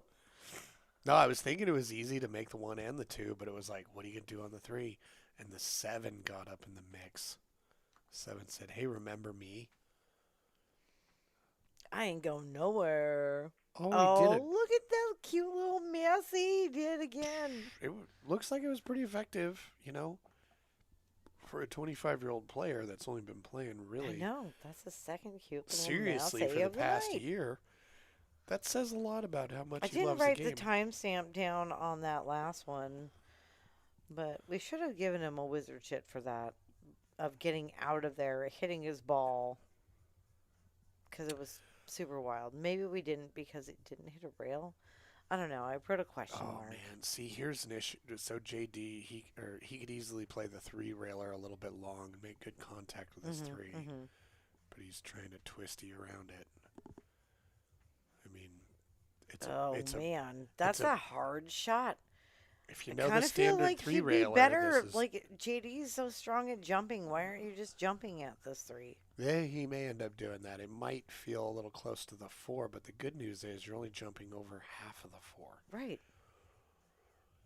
No, the 3 railer, it's there. Just play it a little long. You hit the 3 all day. Now he's going to go 1 rail. Okay.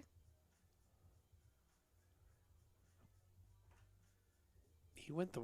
Oh, he's playing 2 rails with a lot of spin. Oh, You know what? But if you feel comfortable with that, solid. because Got out of it. yeah, no, that was great. So like, he knew. For example, if you shoot directly 90 degrees into the short rail, but okay, with 2 tips with maximum outside spin, I spin this wide. If you have that benchmark, then you know how to do that, and obviously he did, so that was great. Totally. But that's why you do those benchmarks, Mm-hmm. Mm-hmm.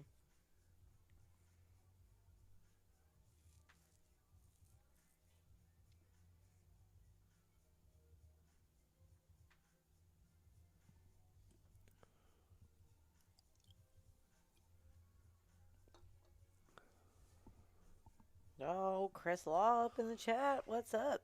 Oh, nice. It was great to have you here, buddy. Thanks for putting yourself out there. Yeah, that was really great. I'm so glad to see him show up and play. Ooh, He ran just a little bit into it.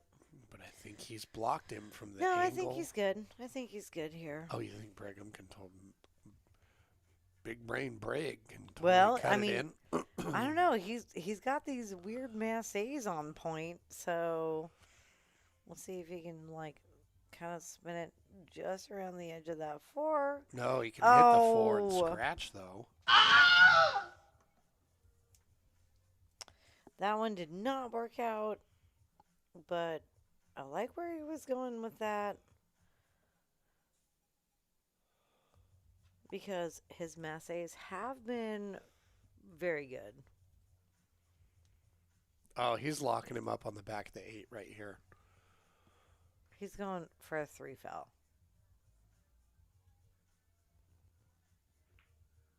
No, he didn't do any of those things. Interesting. Huh. Looked like for certain he was lining up to just... He's hitting everything a little too hard tonight. I think he's a little amped. He's just been having so much good fortune with his bottom of the ball power draw strokes. Or hear me out. Oh, wow. I don't know what Brig was doing there except trying to go around the table. He was trying to come around and have that angle on the 4. Well, no, he was crossing the 4 ball's path. His speed control had to be absolutely phenomenally perfect. So he kind of just let his cue ball wild there. I was thinking that JD might be a little too used to shooting on the midway tables. Oh. And our tables are very clean. Very, very clean. Okay, you want to just shoot the 4 and stick him to the back of the 9, JD. It's right in front of you. Why don't you just combo bank that 4-9 into the side? Well, because if it doesn't go in, maybe you sell out. I know. I understand. No, just stick him on the 9. But I'm always looking for that. Because going to the... Early 9. Yeah. But now what? You didn't hit a rail. You let him out. Son of a bitch. You should have taken an easy swing at that friggin' 9. No, I just had to make sure to hit a rail there, and it he had a real good chance of getting ball in hand. That was like one classic spaz out. Well, so let's see. He hits the 4. Okay. So on that shot, you want the 4 to hit a rail and then bounce away from the rail, because if it's near a rail, it's an easier ball to hit. But he's given a huge opportunity to Brig here. Well, that's not even the biggest spaz out of the week that I know about. Well, Briggs got to or have been involved with. He's got to hit a good draw stroke here. But cue ball his hand flips are going way up towards the end of this match. Cue ball 1 diamond from feeling the rail. The pressure. Perfect distance to bridge from whatever this should be. Okay, you gotta bring it back. Everything's working in his favor. Bring it back, bro. Oh, except for his aim. Making the 7, but then he made the 7, but then it came back too far and bounced off the rail. Now, does he do the aggressive thing and play the rail first What? inside No. spin, reaching Kick at across this. the What table? are you doing, you little... Oh, you He youngin'. got away with it. He got away with it. Should've just He was trying. Kicked it.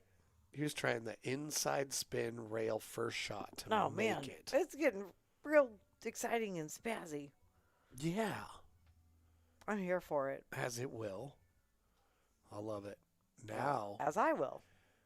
Get excited and get spazzy.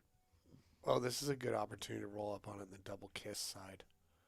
No, he just sold out. He just sold out. Well, maybe not. The cue ball's close to the rail. Not an easy shot.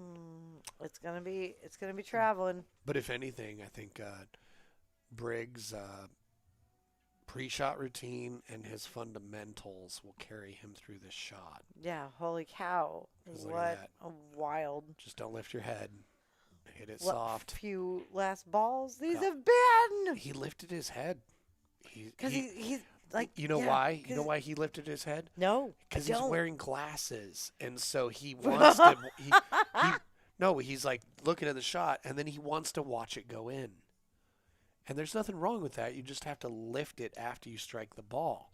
But sometimes you lift it right Oh, as you're I striking was it. like, wow, you're. No, he can't just raise his eyeballs. He has to lift his head to watch it go in. Gotta get those you know what I mean? upside down pool glasses. Right. Like old.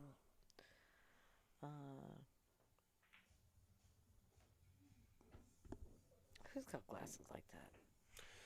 I think Oh. Clay Belvier. Paul has tried them out. I don't know if he's still Oh, using them or not. Cedric Sloan. Yeah. He's got them. Yeah, and he's a suave motherfucker. So if you Exactly. think you're going to look funny with him, you won't. You won't. Yeah. Just play good. He makes everything look good, though. It's true. Because he is one suave motherfucker.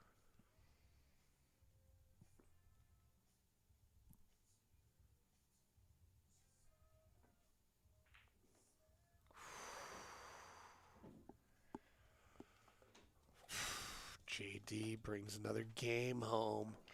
Guess what day it is? Oh, isn't it International Burrito Day? It is. Why didn't you bring me a burrito? You don't love me? Well, it's also International Peanut Butter and Jelly Day, and you didn't bring me a peanut butter and jelly. Oh, I could get you one right now. Oh, really? I'd Yeah, get you a burrito. Oh, yeah. You can. Yeah. You have a can plan for that? If you want to eat my burrito, I'll eat your peanut butter and jelly. You said you were going to get me one. Not make me one. No. Oh, you're like, you don't trust my burrito skills? Well, coming from somebody who makes cottage cheese salads. Yeah, I was don't going to blame say, you. No, you is don't. there going to be cottage cheese involved in the burrito? Oh, if you want it, sure. No. No, that's not a classic burrito ingredient, Jesse. Well, that's the cool thing about burritos. You can put whatever you want in. I know that's not the cool thing about burritos, Jesse.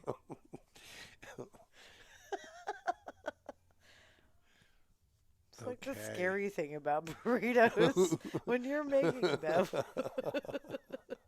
Like, we need more legislation around burritos when Jesse's involved. Exactly. Okay, can he hold it for the 3? If I can't see the food I'm about to eat that I get from you, it feels definitely like a trap. Like, this could be really not great. Or super amazing. You have made some really weird, fun combos. Oh, yeah, those s'mores that one time. That savory with prosciutto. Yeah, the Ooh. savory s'mores with prosciutto and what, like some kind of like, I don't know. Balsamic drizzle. Yeah, what was the cheese though? Because that was good. I want to say it was brie. Yeah. Oh, did you toast the brie? I can't even remember. I But blowtorched it. It was good. Oh, Okay. okay.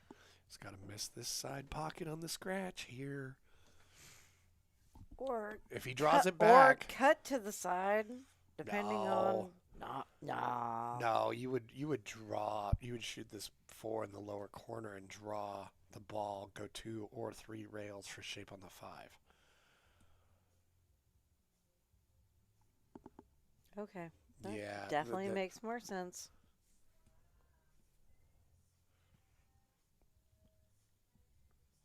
all you need is a high degree of accuracy and enough of a stroke to draw it that much. But you're also going to put some outside spin on it. That'll do a lot to get you around the table as well. So I think that's the shot here. We'll see if he has the guts for it. I think the inside shot, it's not that it's not there. It's just a lot more unpredictable because you've got to use some outside spin to hit the short rail and bounce out. No guts, no glory. But also, um, You got to draw it, and you got to play smart. and it's going to hydraulic off the rail, which means it's going to arc a little bit. So you got to plan for that too. So I think the low outside is the way to go.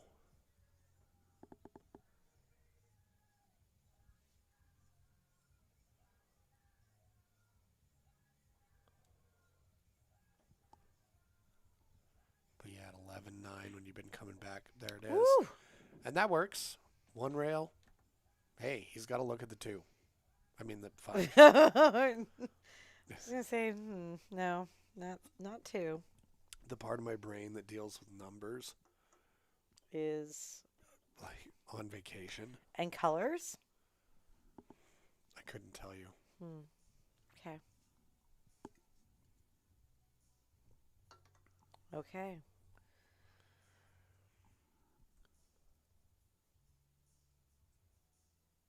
4 to go. Just got to hit this real straight and draw it right back. Oof. Ricochet.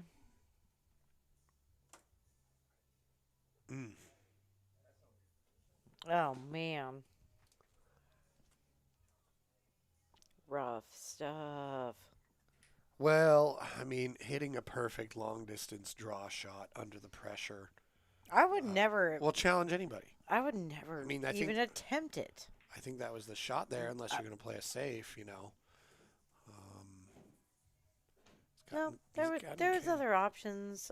I mean, but I would have never. That was such a across the table full draw. Oh, Like, who do you think you are? Of course you would try it. You're insane. I would never. well, I enjoy practicing those shots, so. Oh, he did pretty good there. See, he steps into the shot well. He's got his body positioning worked out pretty well, so he can trust on his fundamentals to carry him through a lot of situations and serves him real well. Big brain Brig on the hill.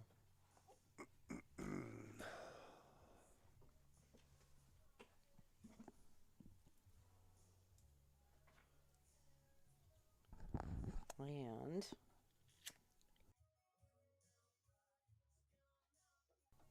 back to his break as well. Here we go. Looking to make that 3, Looking to get that red chip. but where's the 1 going to end up? Oh, it's more about where the cue ball's going to end up in the rink.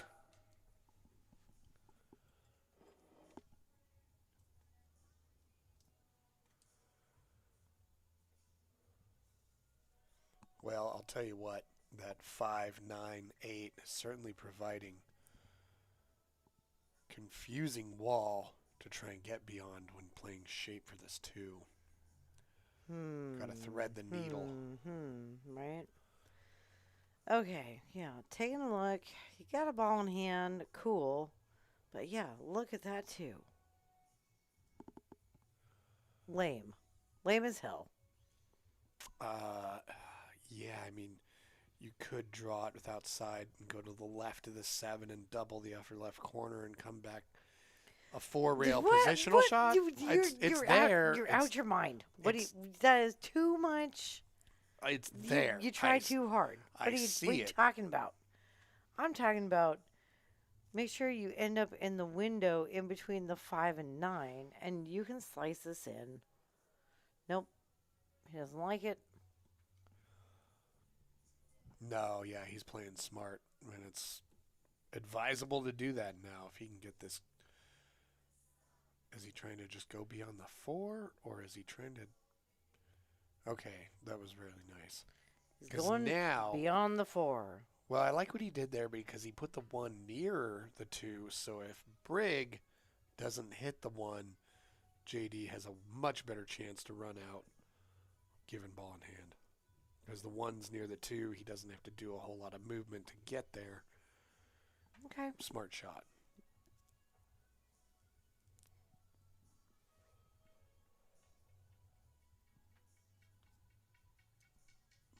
Yeah, I totally see what you're saying. That was smart. We'll see what's going to happen. He's going 3-dimensional.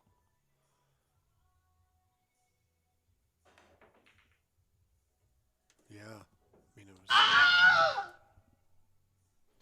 Kudos to JD to put him in that situation that got him back to the table with ball in hand. And look where things have been rearranged. I mean, this is enormously helpful to JD's cause. The 2 and the 1 are back to near center table, so it's kind of... Too bad neither of them is right by the 9.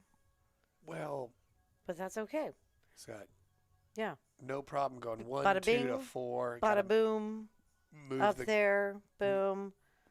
Okay. Yeah. No, this works. Side, side, lower left. Come off the rail. Bottom right. Working them pockets. Let's go.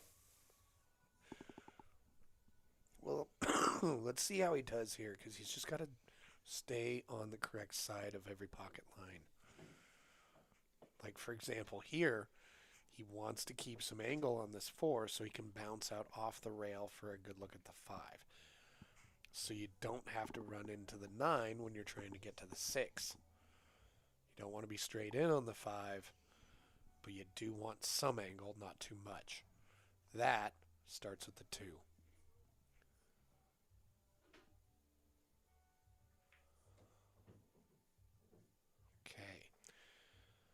So this isn't too terribly bad because he just needs to make this 4. He doesn't want to drift too far. If he needs to bounce off the left-hand long rail, he can. But take another look at it. He can easily stay in the target zones that he wants for the 5 ball with this 4. Just got to pocket it. Don't get stuck behind the 6 over there on the left side.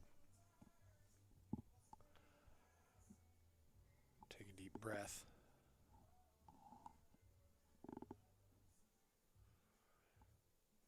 I know we've been talking about how nice Brigham's alignment is and all that, but JD's is good too. Oh, yeah. Yeah. I think we're just, it's, you know, when you see somebody who's 25 that's only been really playing regularly for a year. Nail crack on that shot. That was real nice. It was. He did a good job. The only issue here is the cue ball wants to go to this bottom long rail after he makes the 5, so he's got to do a little bit of work. That's okay. If you bounce enough, I'm not talking about lots of power. I'm talking about stroke. Follow through. Ooh. Stroke was there. Well, I'm going to re-look at this real quick because I think he went a little fast there once he got down. yeah, I mean, I'm kind of curious because I think he overcut it.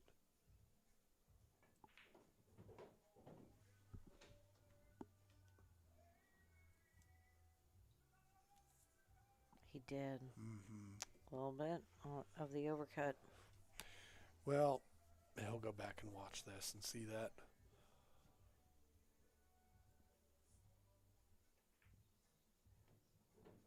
Okay.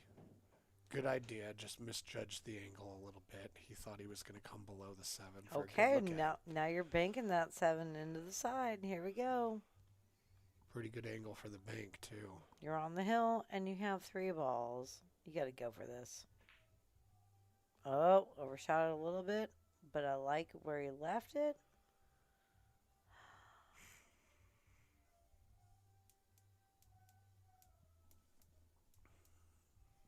I'm going banking this 7 right back in this lower left pocket, or that's where I'm going to aim for.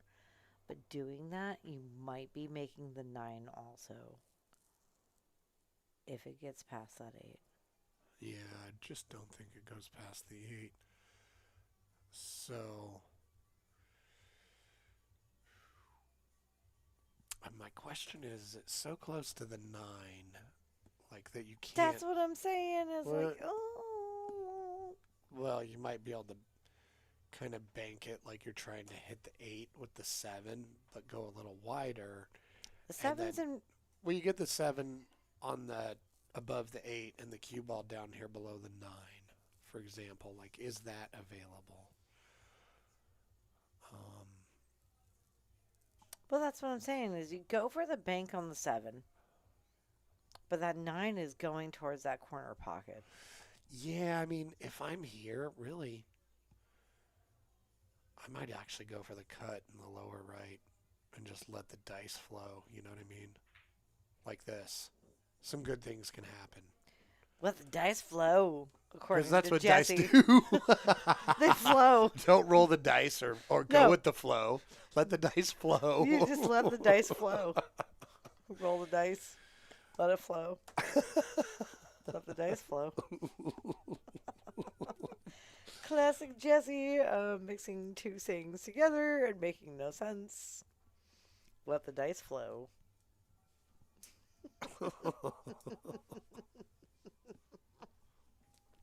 Snake eyes. It worked out. Do you know anything about dice? Yeah, obviously I know everything about dice. You're only good with spheres. If things have edges, you're like, and it's a game, you're like, oh, I don't know. How do it be? Does the 8 pass this 9 ball?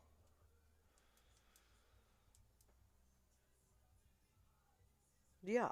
Oh, jacking up. He's jacking up to get the forward movement so he can take the 9 in the upper left corner. So he's kind of doing a stun follow I don't stun know. run through kind of. Oh, he's made it. I would have taken that 8 to the side because if you would have missed, that cue ball would have rolled and sat behind the 9. But I don't know. Yeah, It's do or die time for JD. He's got to do everything. So I know, let's go. I know. That was a tricky shot because he's trying to kind of punch and have it roll forward, but also trying to avoid a foul because they're close, and it's easy to make it come back on that shot, even though his aim was good. So he's got to be settled on this. Keep his head down. Follow through. Yeah, and just accept the fact the match rests on this shot. You know, okay, either you make it or you don't, or the other guy doesn't make his shot. You know, you're gonna have times like that in pool. You are. And when they come up, this is one of those times. Cool, and just enjoy the fact that you get to have it. Yeah, JD, when you rewatch this, like, your head was moving way too much. Look at this. Look at this. Oh my goodness. And that might be the defining moment. What's going to happen now? Nobody knows. Oh my god. Dun dun dun. 2 missed money balls. Don't hit too hard, JD. He almost hit it too my soft. god. Get out of here, you guys. Ugh.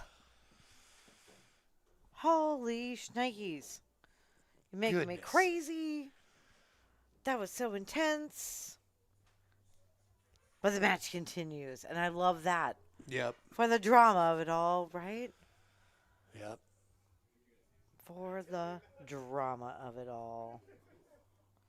I think they're feeling it too. Speaking of all characters in the play of life, check out that deer. Right?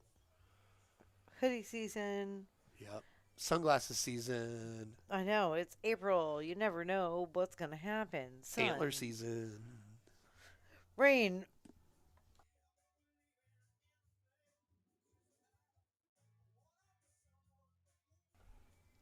I learned when it's sunning and raining at the same time, I learned that as called a monkey's wedding.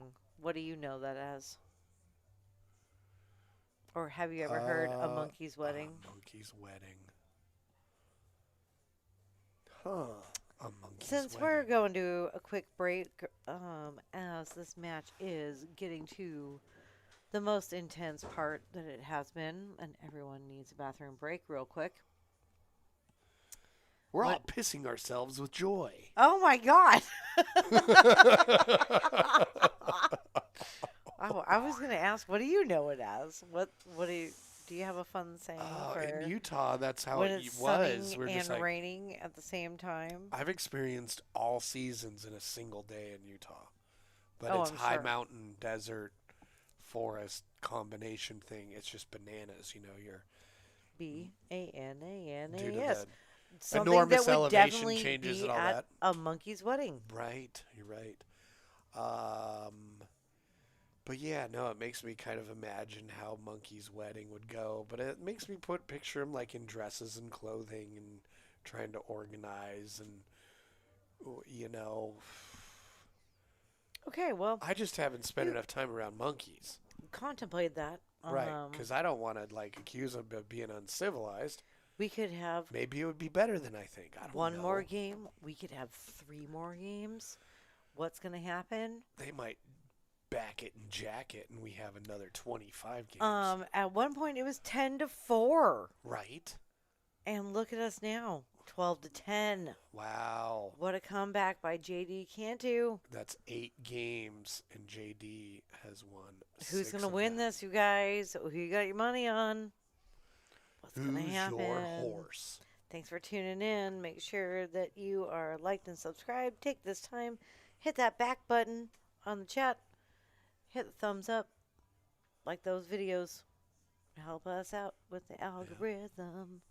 And thanks, as always, for supporting us while we can support our pool community here in Vancouver, Washington. Speaking of algorithms, yeah, I have heard, and maybe it needs to be fact checked, but I heard that Al Gore in college, when he was roommates with Tommy Lee Jones, was the captain of his soccer team, and they called the soccer team the Al Gore Rhythms. Oh, get out of here. Shut up. I am serious. Oh, well. No, they were roommates. Well, I didn't make that up. I didn't make any of it up. I've heard this. Oh, yeah. Yeah. Okay. Anyway. Okay. Well. Fun stuff. I'll always think of Tommy Lee Jones as like from The Fugitive. Where he's like, I didn't kill my wife. And he's like, I don't care. Yep. Tommy Lee Jones doesn't care about anything. No Country for Old Men. He doesn't care. He doesn't care about anything. He's just like that was his Tommy role. Lee Is not Jones caring. is oh God, he's tired and he can't care. All right. What about in Batman? What, when he's Two-Face? Yeah. He can't care. No, he has the coin care for him. Interesting. Tommy Lee Jones, every character is a professional not carer. Far out. Sounds exhausting. Anyway, what a great match. This has been thrilling. Hello from in here in the booth. This is what it looks like. We sit here. I watch the screen. I look at that. I twirl around. And I play the mouth harp.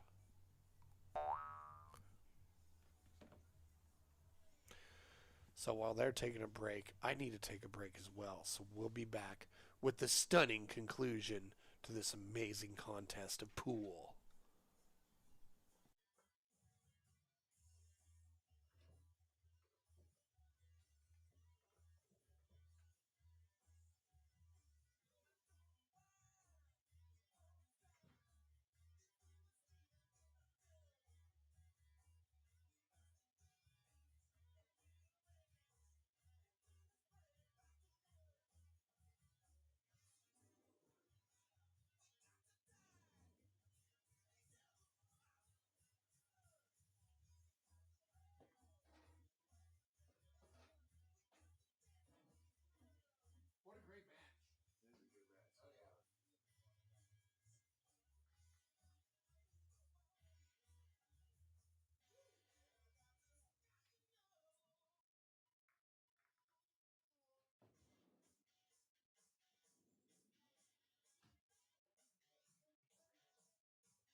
Okay, we are back.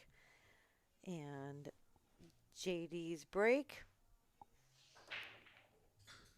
Score is 12-10.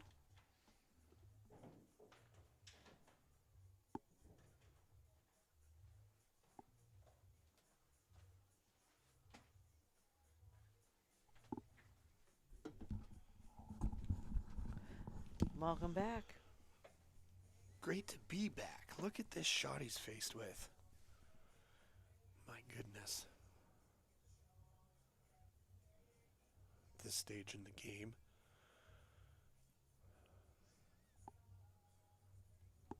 Well, he's got some easy layup safe options. One in particular. Oh, yeah. What's that one that you're loving? Kind of bank the one down here to the second diamond on the bottom long rail. Let the cue ball run into the 5. Okay. Don't hate it. It's pretty soft. So he went the other way. This isn't too terrible either. Things are tied Yeah. up. Oh, look at how gross that is. Yeah. I don't want that shot.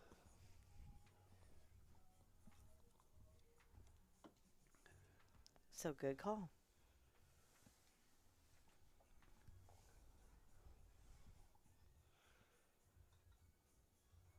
Now it's a real soft shot to leave this one on the other side of those balls. Is it going to happen?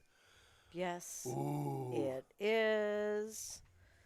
Look at He that. may have a slight edge. No, you could easily. This is 9 ball.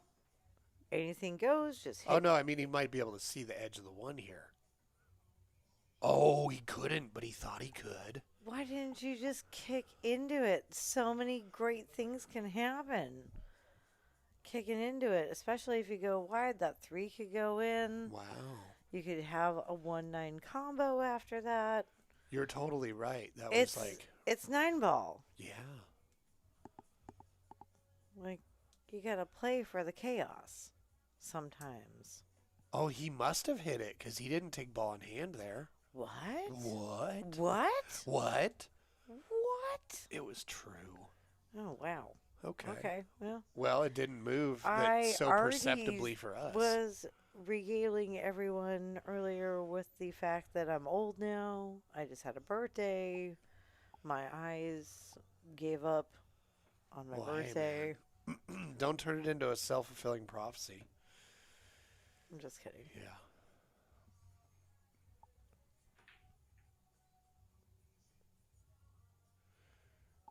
Holy shit. Okay. Things are getting peculiar here in the third act. I know. Third and final act. See, he's Ooh. got a really good Got it. slow Woof. backstroke with a nice acceleration through his forward stroke. Like, his fundamentals are good. I'll be really curious to see what. Oh, I don't hate this angle at all. You can slice that 2 in and send that Wow. 9 for a ride. He really did a lot to make that dribble in. Wow. Cool. But it was a free shot. Is he going to at bank in that this 9. 3 and then cut in the 4? No, he's going to cut. He Yeah. is. Oh, my He goodness. is. Get out. Brigham was like, Now what? that's enough.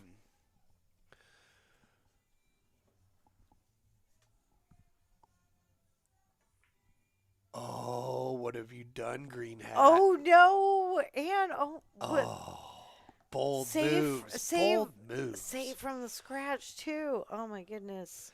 That 4 is pretty deep in the mouth. Mm-hmm. So he's gonna have, and he's really straight on it. No, you So- gotta come around. Well, here's the deal. So trying to come around. Tell me all about it, Joe Biden. The deal is, being that he's pretty straight on the 4 and it's pretty center in the pocket, it's hard to hit the 4 ball super thin and get a lot of movement. there's chaos there, so he's better off hitting it dead straight and drawing straight back. Oh, just like the last time you were like, do the straight drawback. I'm just saying to look at the 5, so yeah, that's why he's tried that. Pretty respectable effort, really, but he wanted to come above the 6. But I think that's the shot.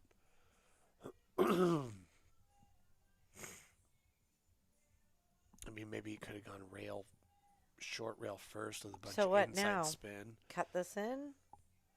Well, we'll see how he feels, It's not impossible, but at the same time, Cut this in all day. maybe there's a soft... All day long. From this angle? Yeah. I mean, even with my other... Nice and soft. I'll do it left-handed. A bunch of, like, left outside English. You're going to come off that rail and be in a good position from that 6. Don't hit it too hard. He's going to try and roll it behind the 9.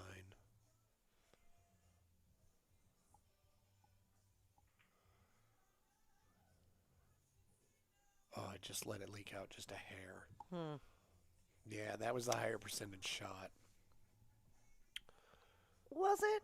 Yeah. In this case, that was probably an 80% shot for him, where the other one was probably less than 50. Well, But I would have probably tried something different. But, I'm not a percentage player. I'm a feel player. And that's what happens when you're a feel player. Sometimes it works back out. Right? Because no, the percentage was he should have made that, and it should have been over. You gotta be a feel player.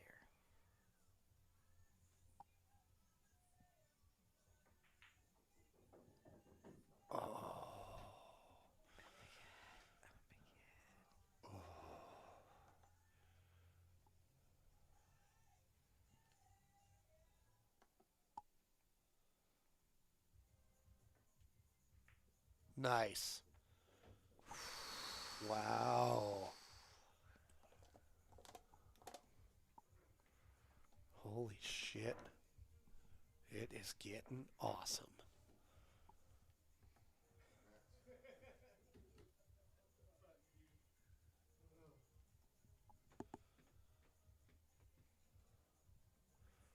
Ooh, boy. It's Brigham's break.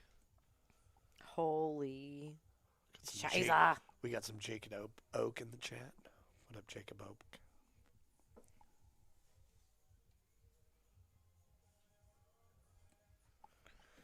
Back to Brigham's break. Make the 8. Where's the 1 going? 12-11.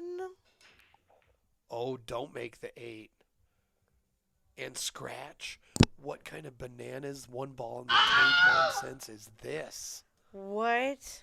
But also has a ball in hand. Yeah, but that doesn't mean the 1 isn't in the taint. This is peculiar.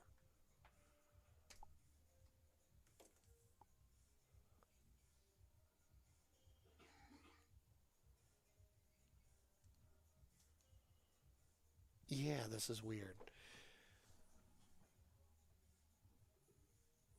If it was on the other side of the pocket, I have a shot for this. That's kind of Oh clever. my gosh. What a nightmare, right? You're on the hill. You got a dry break and a scratch. At least there's not an easy 1-10 or 1-9 combo. Well, yeah, maybe it's just there's a hair between the rail. Maybe you just take it all the way down the rail and follow it up, and you got a great shot on the 2. Well, let's watch. Yeah.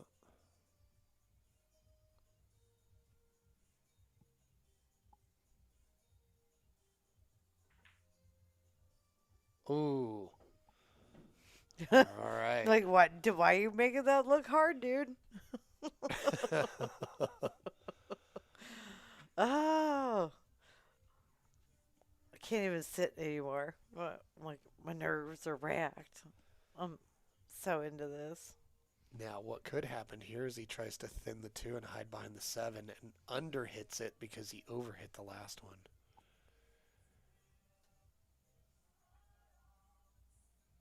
Oh, see? You can get that off the rail Right. and But pop out for that 3. he wanted to be behind the 7. Yeah, basically. Whereas he can see this. At least enough to do this. Okay, well, that was not what I was thinking. I was thinking about, like, you know, hitting it into basically where his chalk was, making the 2 and leaving yourself in that window for that 3. But, that was an option.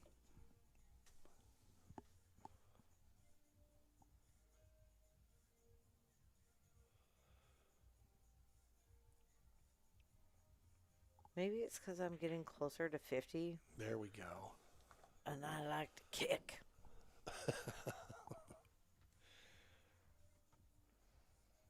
I got a ways to go, but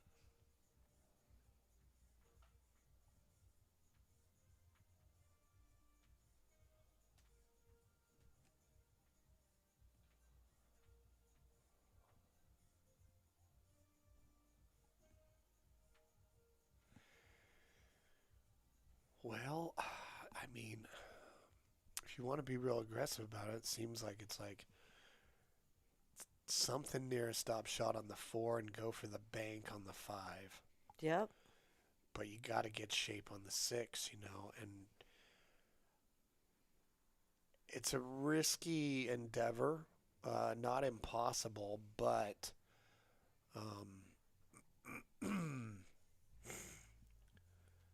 He's checking the angles. He's looking at it. yeah, He's thinking about it. Because I'm in this particular layout. I'm definitely leaning with the more thoughtful. The more thoughtful player is going to win this rack. That's a good look for doing exactly that. It is. He's done a great job with that. So, but the angle you get for the bank and what that gives you as far as then going for the 6. I know, but a stop shot here would be so good because a cross bank would really help him out with. Well, he's got to bank and draw it a little bit, actually, for the angle. Because then you got to go from the 6 to the 7. And if your angle isn't right on that, and then you got to float in between the 9 and the 7 to get shape on the 7 in the lower right corner. Who even knows? There's so many options. So, yeah, it can get real hairy real quick, So there is a path through this rack. But, like banking this in and getting shape on the 6 is such a low percentage proposition. I wouldn't count it out, man. A cross bank right. back in that side pocket works really good for popping that 8 out of there. And you don't know what's going to happen with that cue ball, depending on how much juice he puts on it.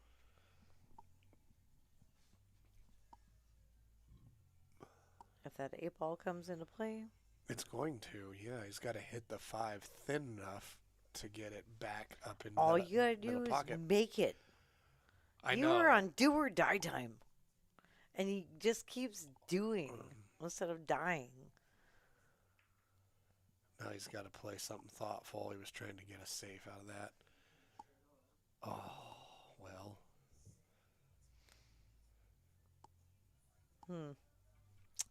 Brigham's got a 5 ball out to win this match. Unfortunate because JD has been putting so much muscle. Yeah, he's been coming back strong.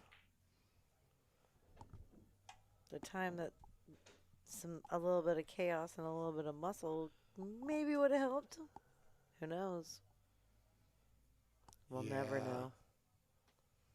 Well, we'll see. I know. I called it last game too of like, oof. And he ended up getting that one, so. 3 balls to victory for Brigham. He's going inside. Ooh. Now, wait, he's thinking about He's it. standing back up. Yeah, he's kind of got a funny angle. He's got to be pretty decisive what he does here. Goes backwards. This is a funny angle. I mean, this is cuttable. But you don't want to be cutting this ball this stage in this match. You want to have a gimme. And this is why. Under the pressure, your shit breaks down. Oh, boy. Now, granted, Better get those lights ready.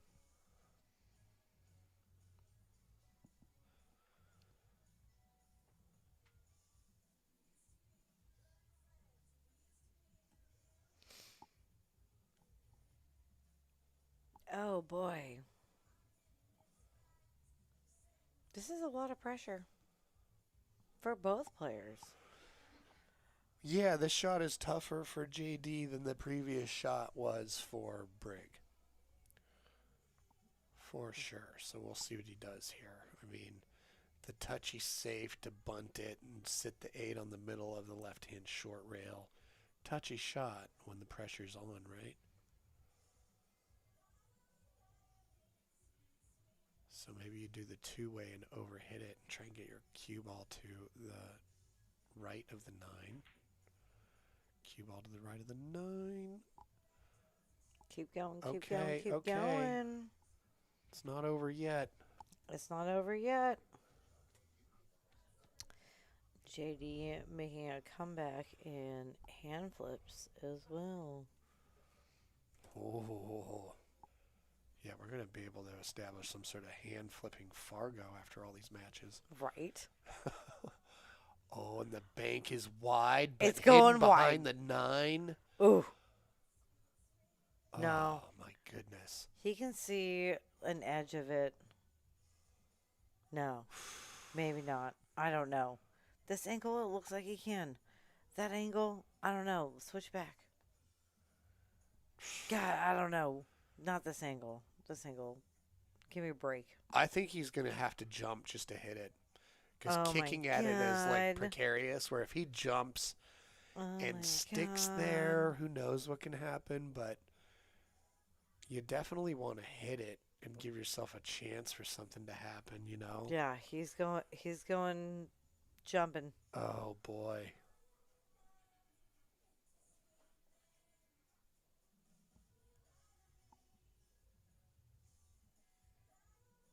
Yeah, we got Bananas Town right here, right now.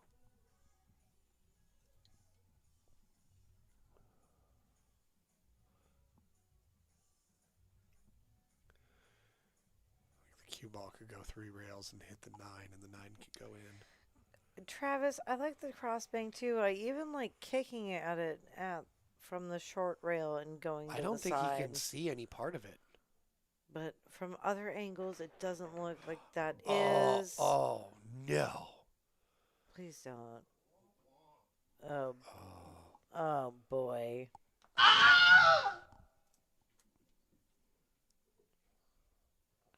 Only his 3rd scratch of the night. Well, what's Brigham going to do here? And it is a crucial one. Well,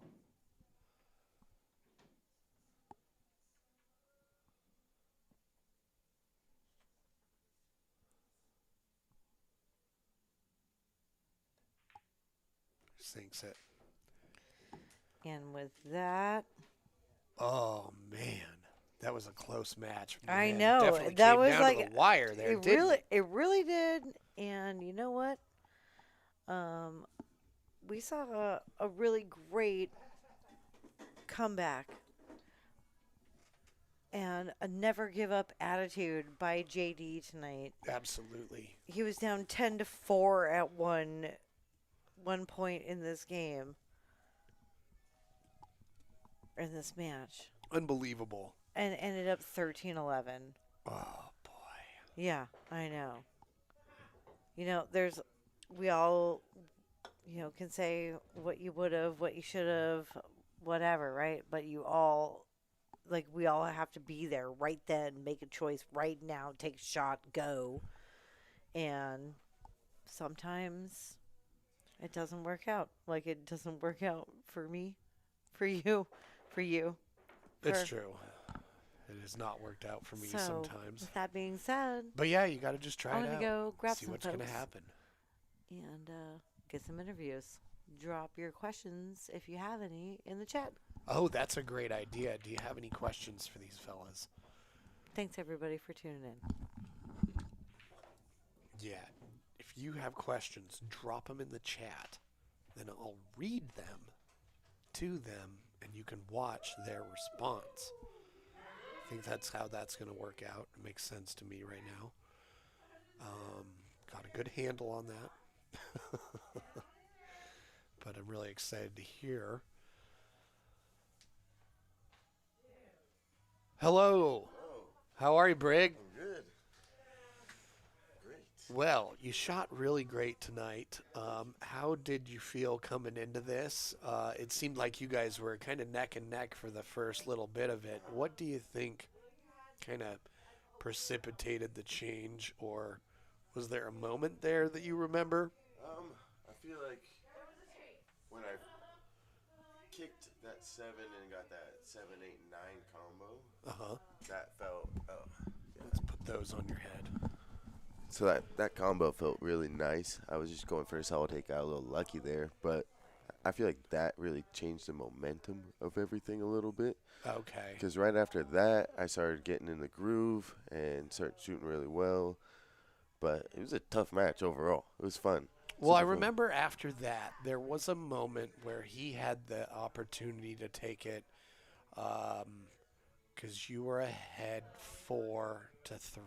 Mm-hmm. And he had a chance to make a ball and make it 4-4, and he didn't, and it was 5-3. And I was like, oh, that's a big swing. So at least that might have been the start of it. So, yeah, I think for that sure. was. And then there was a couple missed 9 balls. Me and JD were just talking about that. That he missed a little let's bit. see here. We have missed money balls. Both of you had 4. Wow. That's pretty That makes- interesting. yeah. I'll be really curious, like, to go back and watch this. Yeah, If totally. you do, and take note of that. Because, that's bananas. Oh, Holy that's shit. That's You had the Massey shot. Ooh. Wow. Oh, yeah, on the 3, I think. Right. Safe. Yeah, so we're looking at this, everybody. We have keep a little tally of all the interesting things that happened in this. Like, he scratched 3 times on the break. Mm-hmm. You had 1 dry break. He had 2. You both had equal safes, pretty much. Getting out of the safes, you're nearly even. Hand flips, nearly even. Scratches, pretty even. Missed money balls, all that, So it makes sense, It was a pretty impressive comeback that he had, being Definitely. down like, what was it, 4-10. 10. Yeah. And came back. That was pretty strong.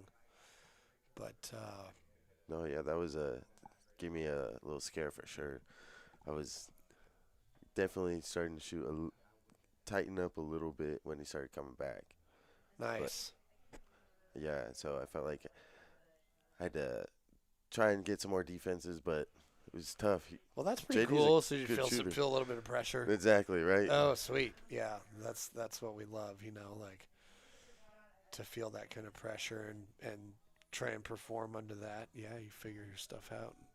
That helps you the most. So, hell yeah, thanks for coming out here to play. Thanks for having me. It's Please fun. come back. Oh, definitely will. Yeah, really great seeing you out here playing. I thought you shot great. And I was noticing, so yeah, you've never taken lessons from anybody. Nope. And you've really only been like playing like for keeps, so to speak, for a year. Yep. Okay. Yeah, I started APA last January, And then, So what have you? What kind of information, or what do you do to learn how to play the game? Because obviously your form's pretty good, and your decision making is pretty good as well. So I was just wondering, yeah, what do you do to learn? What sources of information do you? do a lot of YouTube. Watch Okay. lots of YouTube. Charivari, Dr. Dave. Recently, like a couple of the Terminators. Oh YouTube yeah, videos. He has like, right. a bunch He's of good got a lot ones. to say about the mental part, Yep. which is great. And then watching the pros, watching them for the Right. shot making, I feel like that's always there. Yeah, Jasmine Ocean. She's got a really great channel. Yeah, she does. The other one, there's this guy, Mr. Cue Ball. He's only got one arm.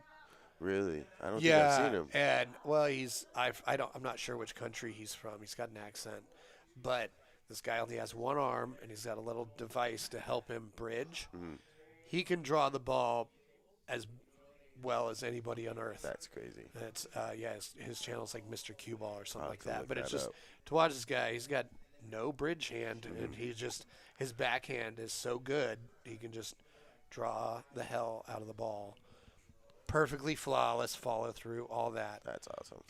Like Feder Gorst level. It's cool to see people doing that with only Right. one arm. But my point is, like, when we were growing up, you didn't have anything like that. You could only learn because somebody knew more than you, and they chose to share information with you. Right.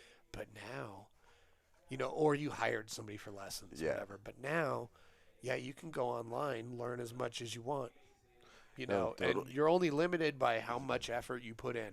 Exactly. So, I feel like playing a lot of people better than me too helps me learn a lot. In fact, JD helped me a lot this last year with improving my game and everything. So it's fun to actually get a good match with him in. well, yeah. So Well, as long as you have, the desire to keep improving, you're challenged a lot, and you have the time, and you're not burnt out, and there's no limit to what you can do. So right, super fun.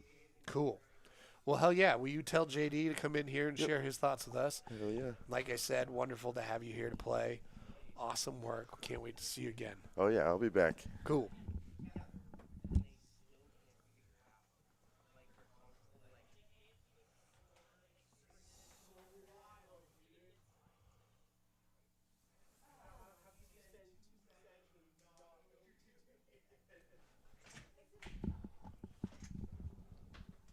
All right, Mr. JD, how was that match for you? You guys were neck and neck for the first little bit. Was there a noticeable moment in the match where you felt the momentum shift, or? Not so much. I think in the beginning, it was back and forth, and I knew it would be. Like, I've known Brigham for a while now, and Right. he's been he joined our APA team, and he was started as a 5'5", and then I think it was like 2 weeks, and he was a 6'7". I was like, okay, cool. So like we're the same skill level, and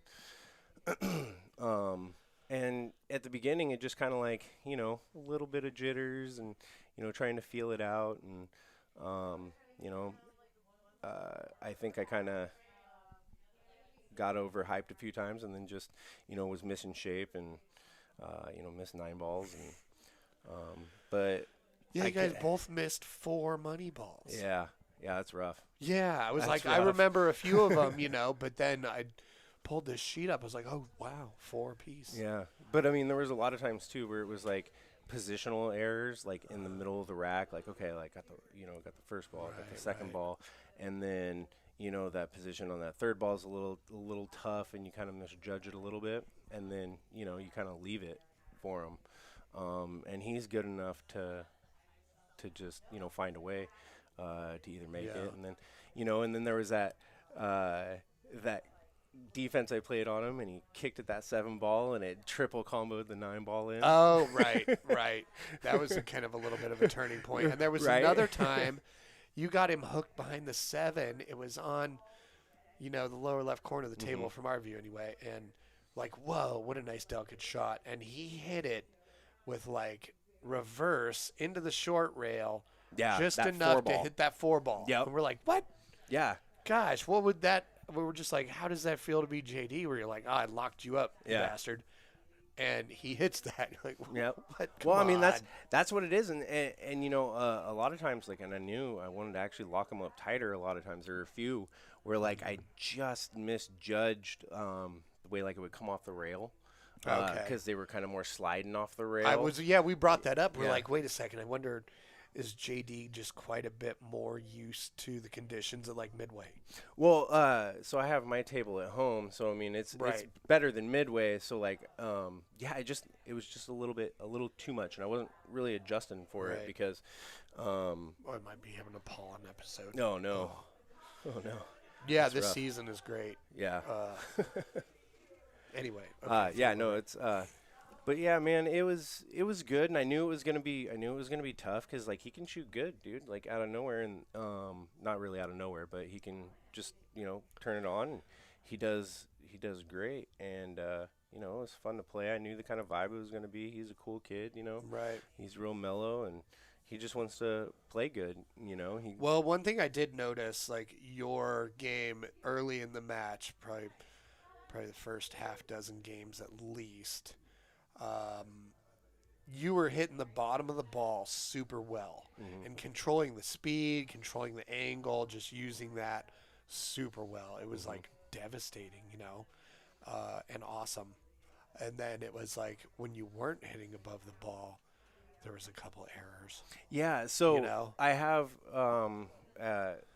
when I went down to Chinook, I got one of Andrew Anglin's carbon fibers from Okay. him, and I waited until after Chinook. I didn't want to go down there and start trying to play with a new shaft and stuff Right. like that. So I waited until after Chinook, and I started playing with it afterwards. And I got a couple good solid weeks in before my sabbatical was over, playing a lot. And when I'm above center and I'm kind of on the outside of the ball, it has like a little bit of a whippiness to it. Okay. And I'm just not, Okay. I haven't got the timing coming into it, so that I'm controlling it better, because I'm like, it feels like I'm kind of sliding off when it happens, Oh, okay. rather right. than coming through. So like I'm making some kind of, I'm not lining up right or something, and it's kind of coming off like that. But yeah, bottom with that thing, that thing transfers energy like really easy. So That's awesome. yeah, with bottom, that's always been a strength of mine anyways, is using bottom. Right, So like okay. with that, yeah, I've been able to whip the ball around, and a lot of times if I can be on the bottom of the ball, I'm pretty solid. Okay. Well, cool. Well, Yeah. then it sounds like the other parts will fill in as you get a little bit more comfortable with it. So nice. Yeah, I'm playing with a weight with a little bit too, trying to find the right weight, because I have it on that Predator button with a unilock shaft, and I mean, it feels good. I really enjoy it. It's a lot more what I was looking for, because like I was Nice. playing with a Q-Tech before too, or I tried a Q-Tech out, and it had a little bit of whippiness too on the outside of the ball with For sure. with my tempo and For sure. my stroke. So, but I still liked the way it hit, and that Huh. plays pretty darn good. So Well, hell yeah, man. I would love to come in and hit a ball with it, just Yeah, out of dude. curiosity. yeah, for sure. But let's get Stephanie in here. We'll close this out, and then Yeah, we can. for sure. But I do want to say, Yeah, dude. I thought you played awesome. Yeah, Your it's always good comeback coming out being here. down 10-4, man, awesome heart. Well, That I was just amazing. kept you telling know. myself, like He won that he many. does. He exactly. You No, can that's do it exactly too. right. Yeah. I can do that too. I just need to, play the right shot in the right spot and get my momentum going, and I can do it too. So that's And you kind of did. where. That was awesome. Yeah. So Yeah, you got all the way back up to the point where it was like maybe one shot made the difference. Yeah, You'll go back for and sure. look at it. I will. Yeah, for sure I Like, will. Oh, that was the. There it is, right there. It would have been Hill if this, or Mhm. like there's. So that'll be Yeah, cool, for man. sure. But it's always a Always- pleasure, man. Always, Thanks, absolutely. dude. Yeah.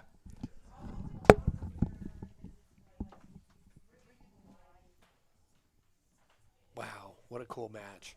Thanks for being with us. It's been a really great night. Thursdays are always so much fun. Hi, Hi. man, that was fun. That was super fun. Yeah. I had a great time. I mean, a healthy battle, and then a discrepancy, and a comeback, and then a battle again. Right? Love that. And yeah, the never give up attitude from JD and Brigham fighting for like what's happening, but I still am sticking to my game. Yeah. Very cool match tonight. It really was. Fun time. Oh, I really enjoyed being in the booth with you. Oh, me too. Well, Sweet. thank you, everybody, for tuning in tonight for this exciting Terrific edition. Thursday night. Yeah, edition of Who's the Dominant Beast tonight. Get to go take a picture. It is Hell yeah. Big Brain Break. Come Nilsen. Yep, it sure was. And we appreciate. So, till next time, which is going to be like what? Real soon. Saturday. See you in 2 days. Yep. We'll have the post out soon, so look for that. Until then.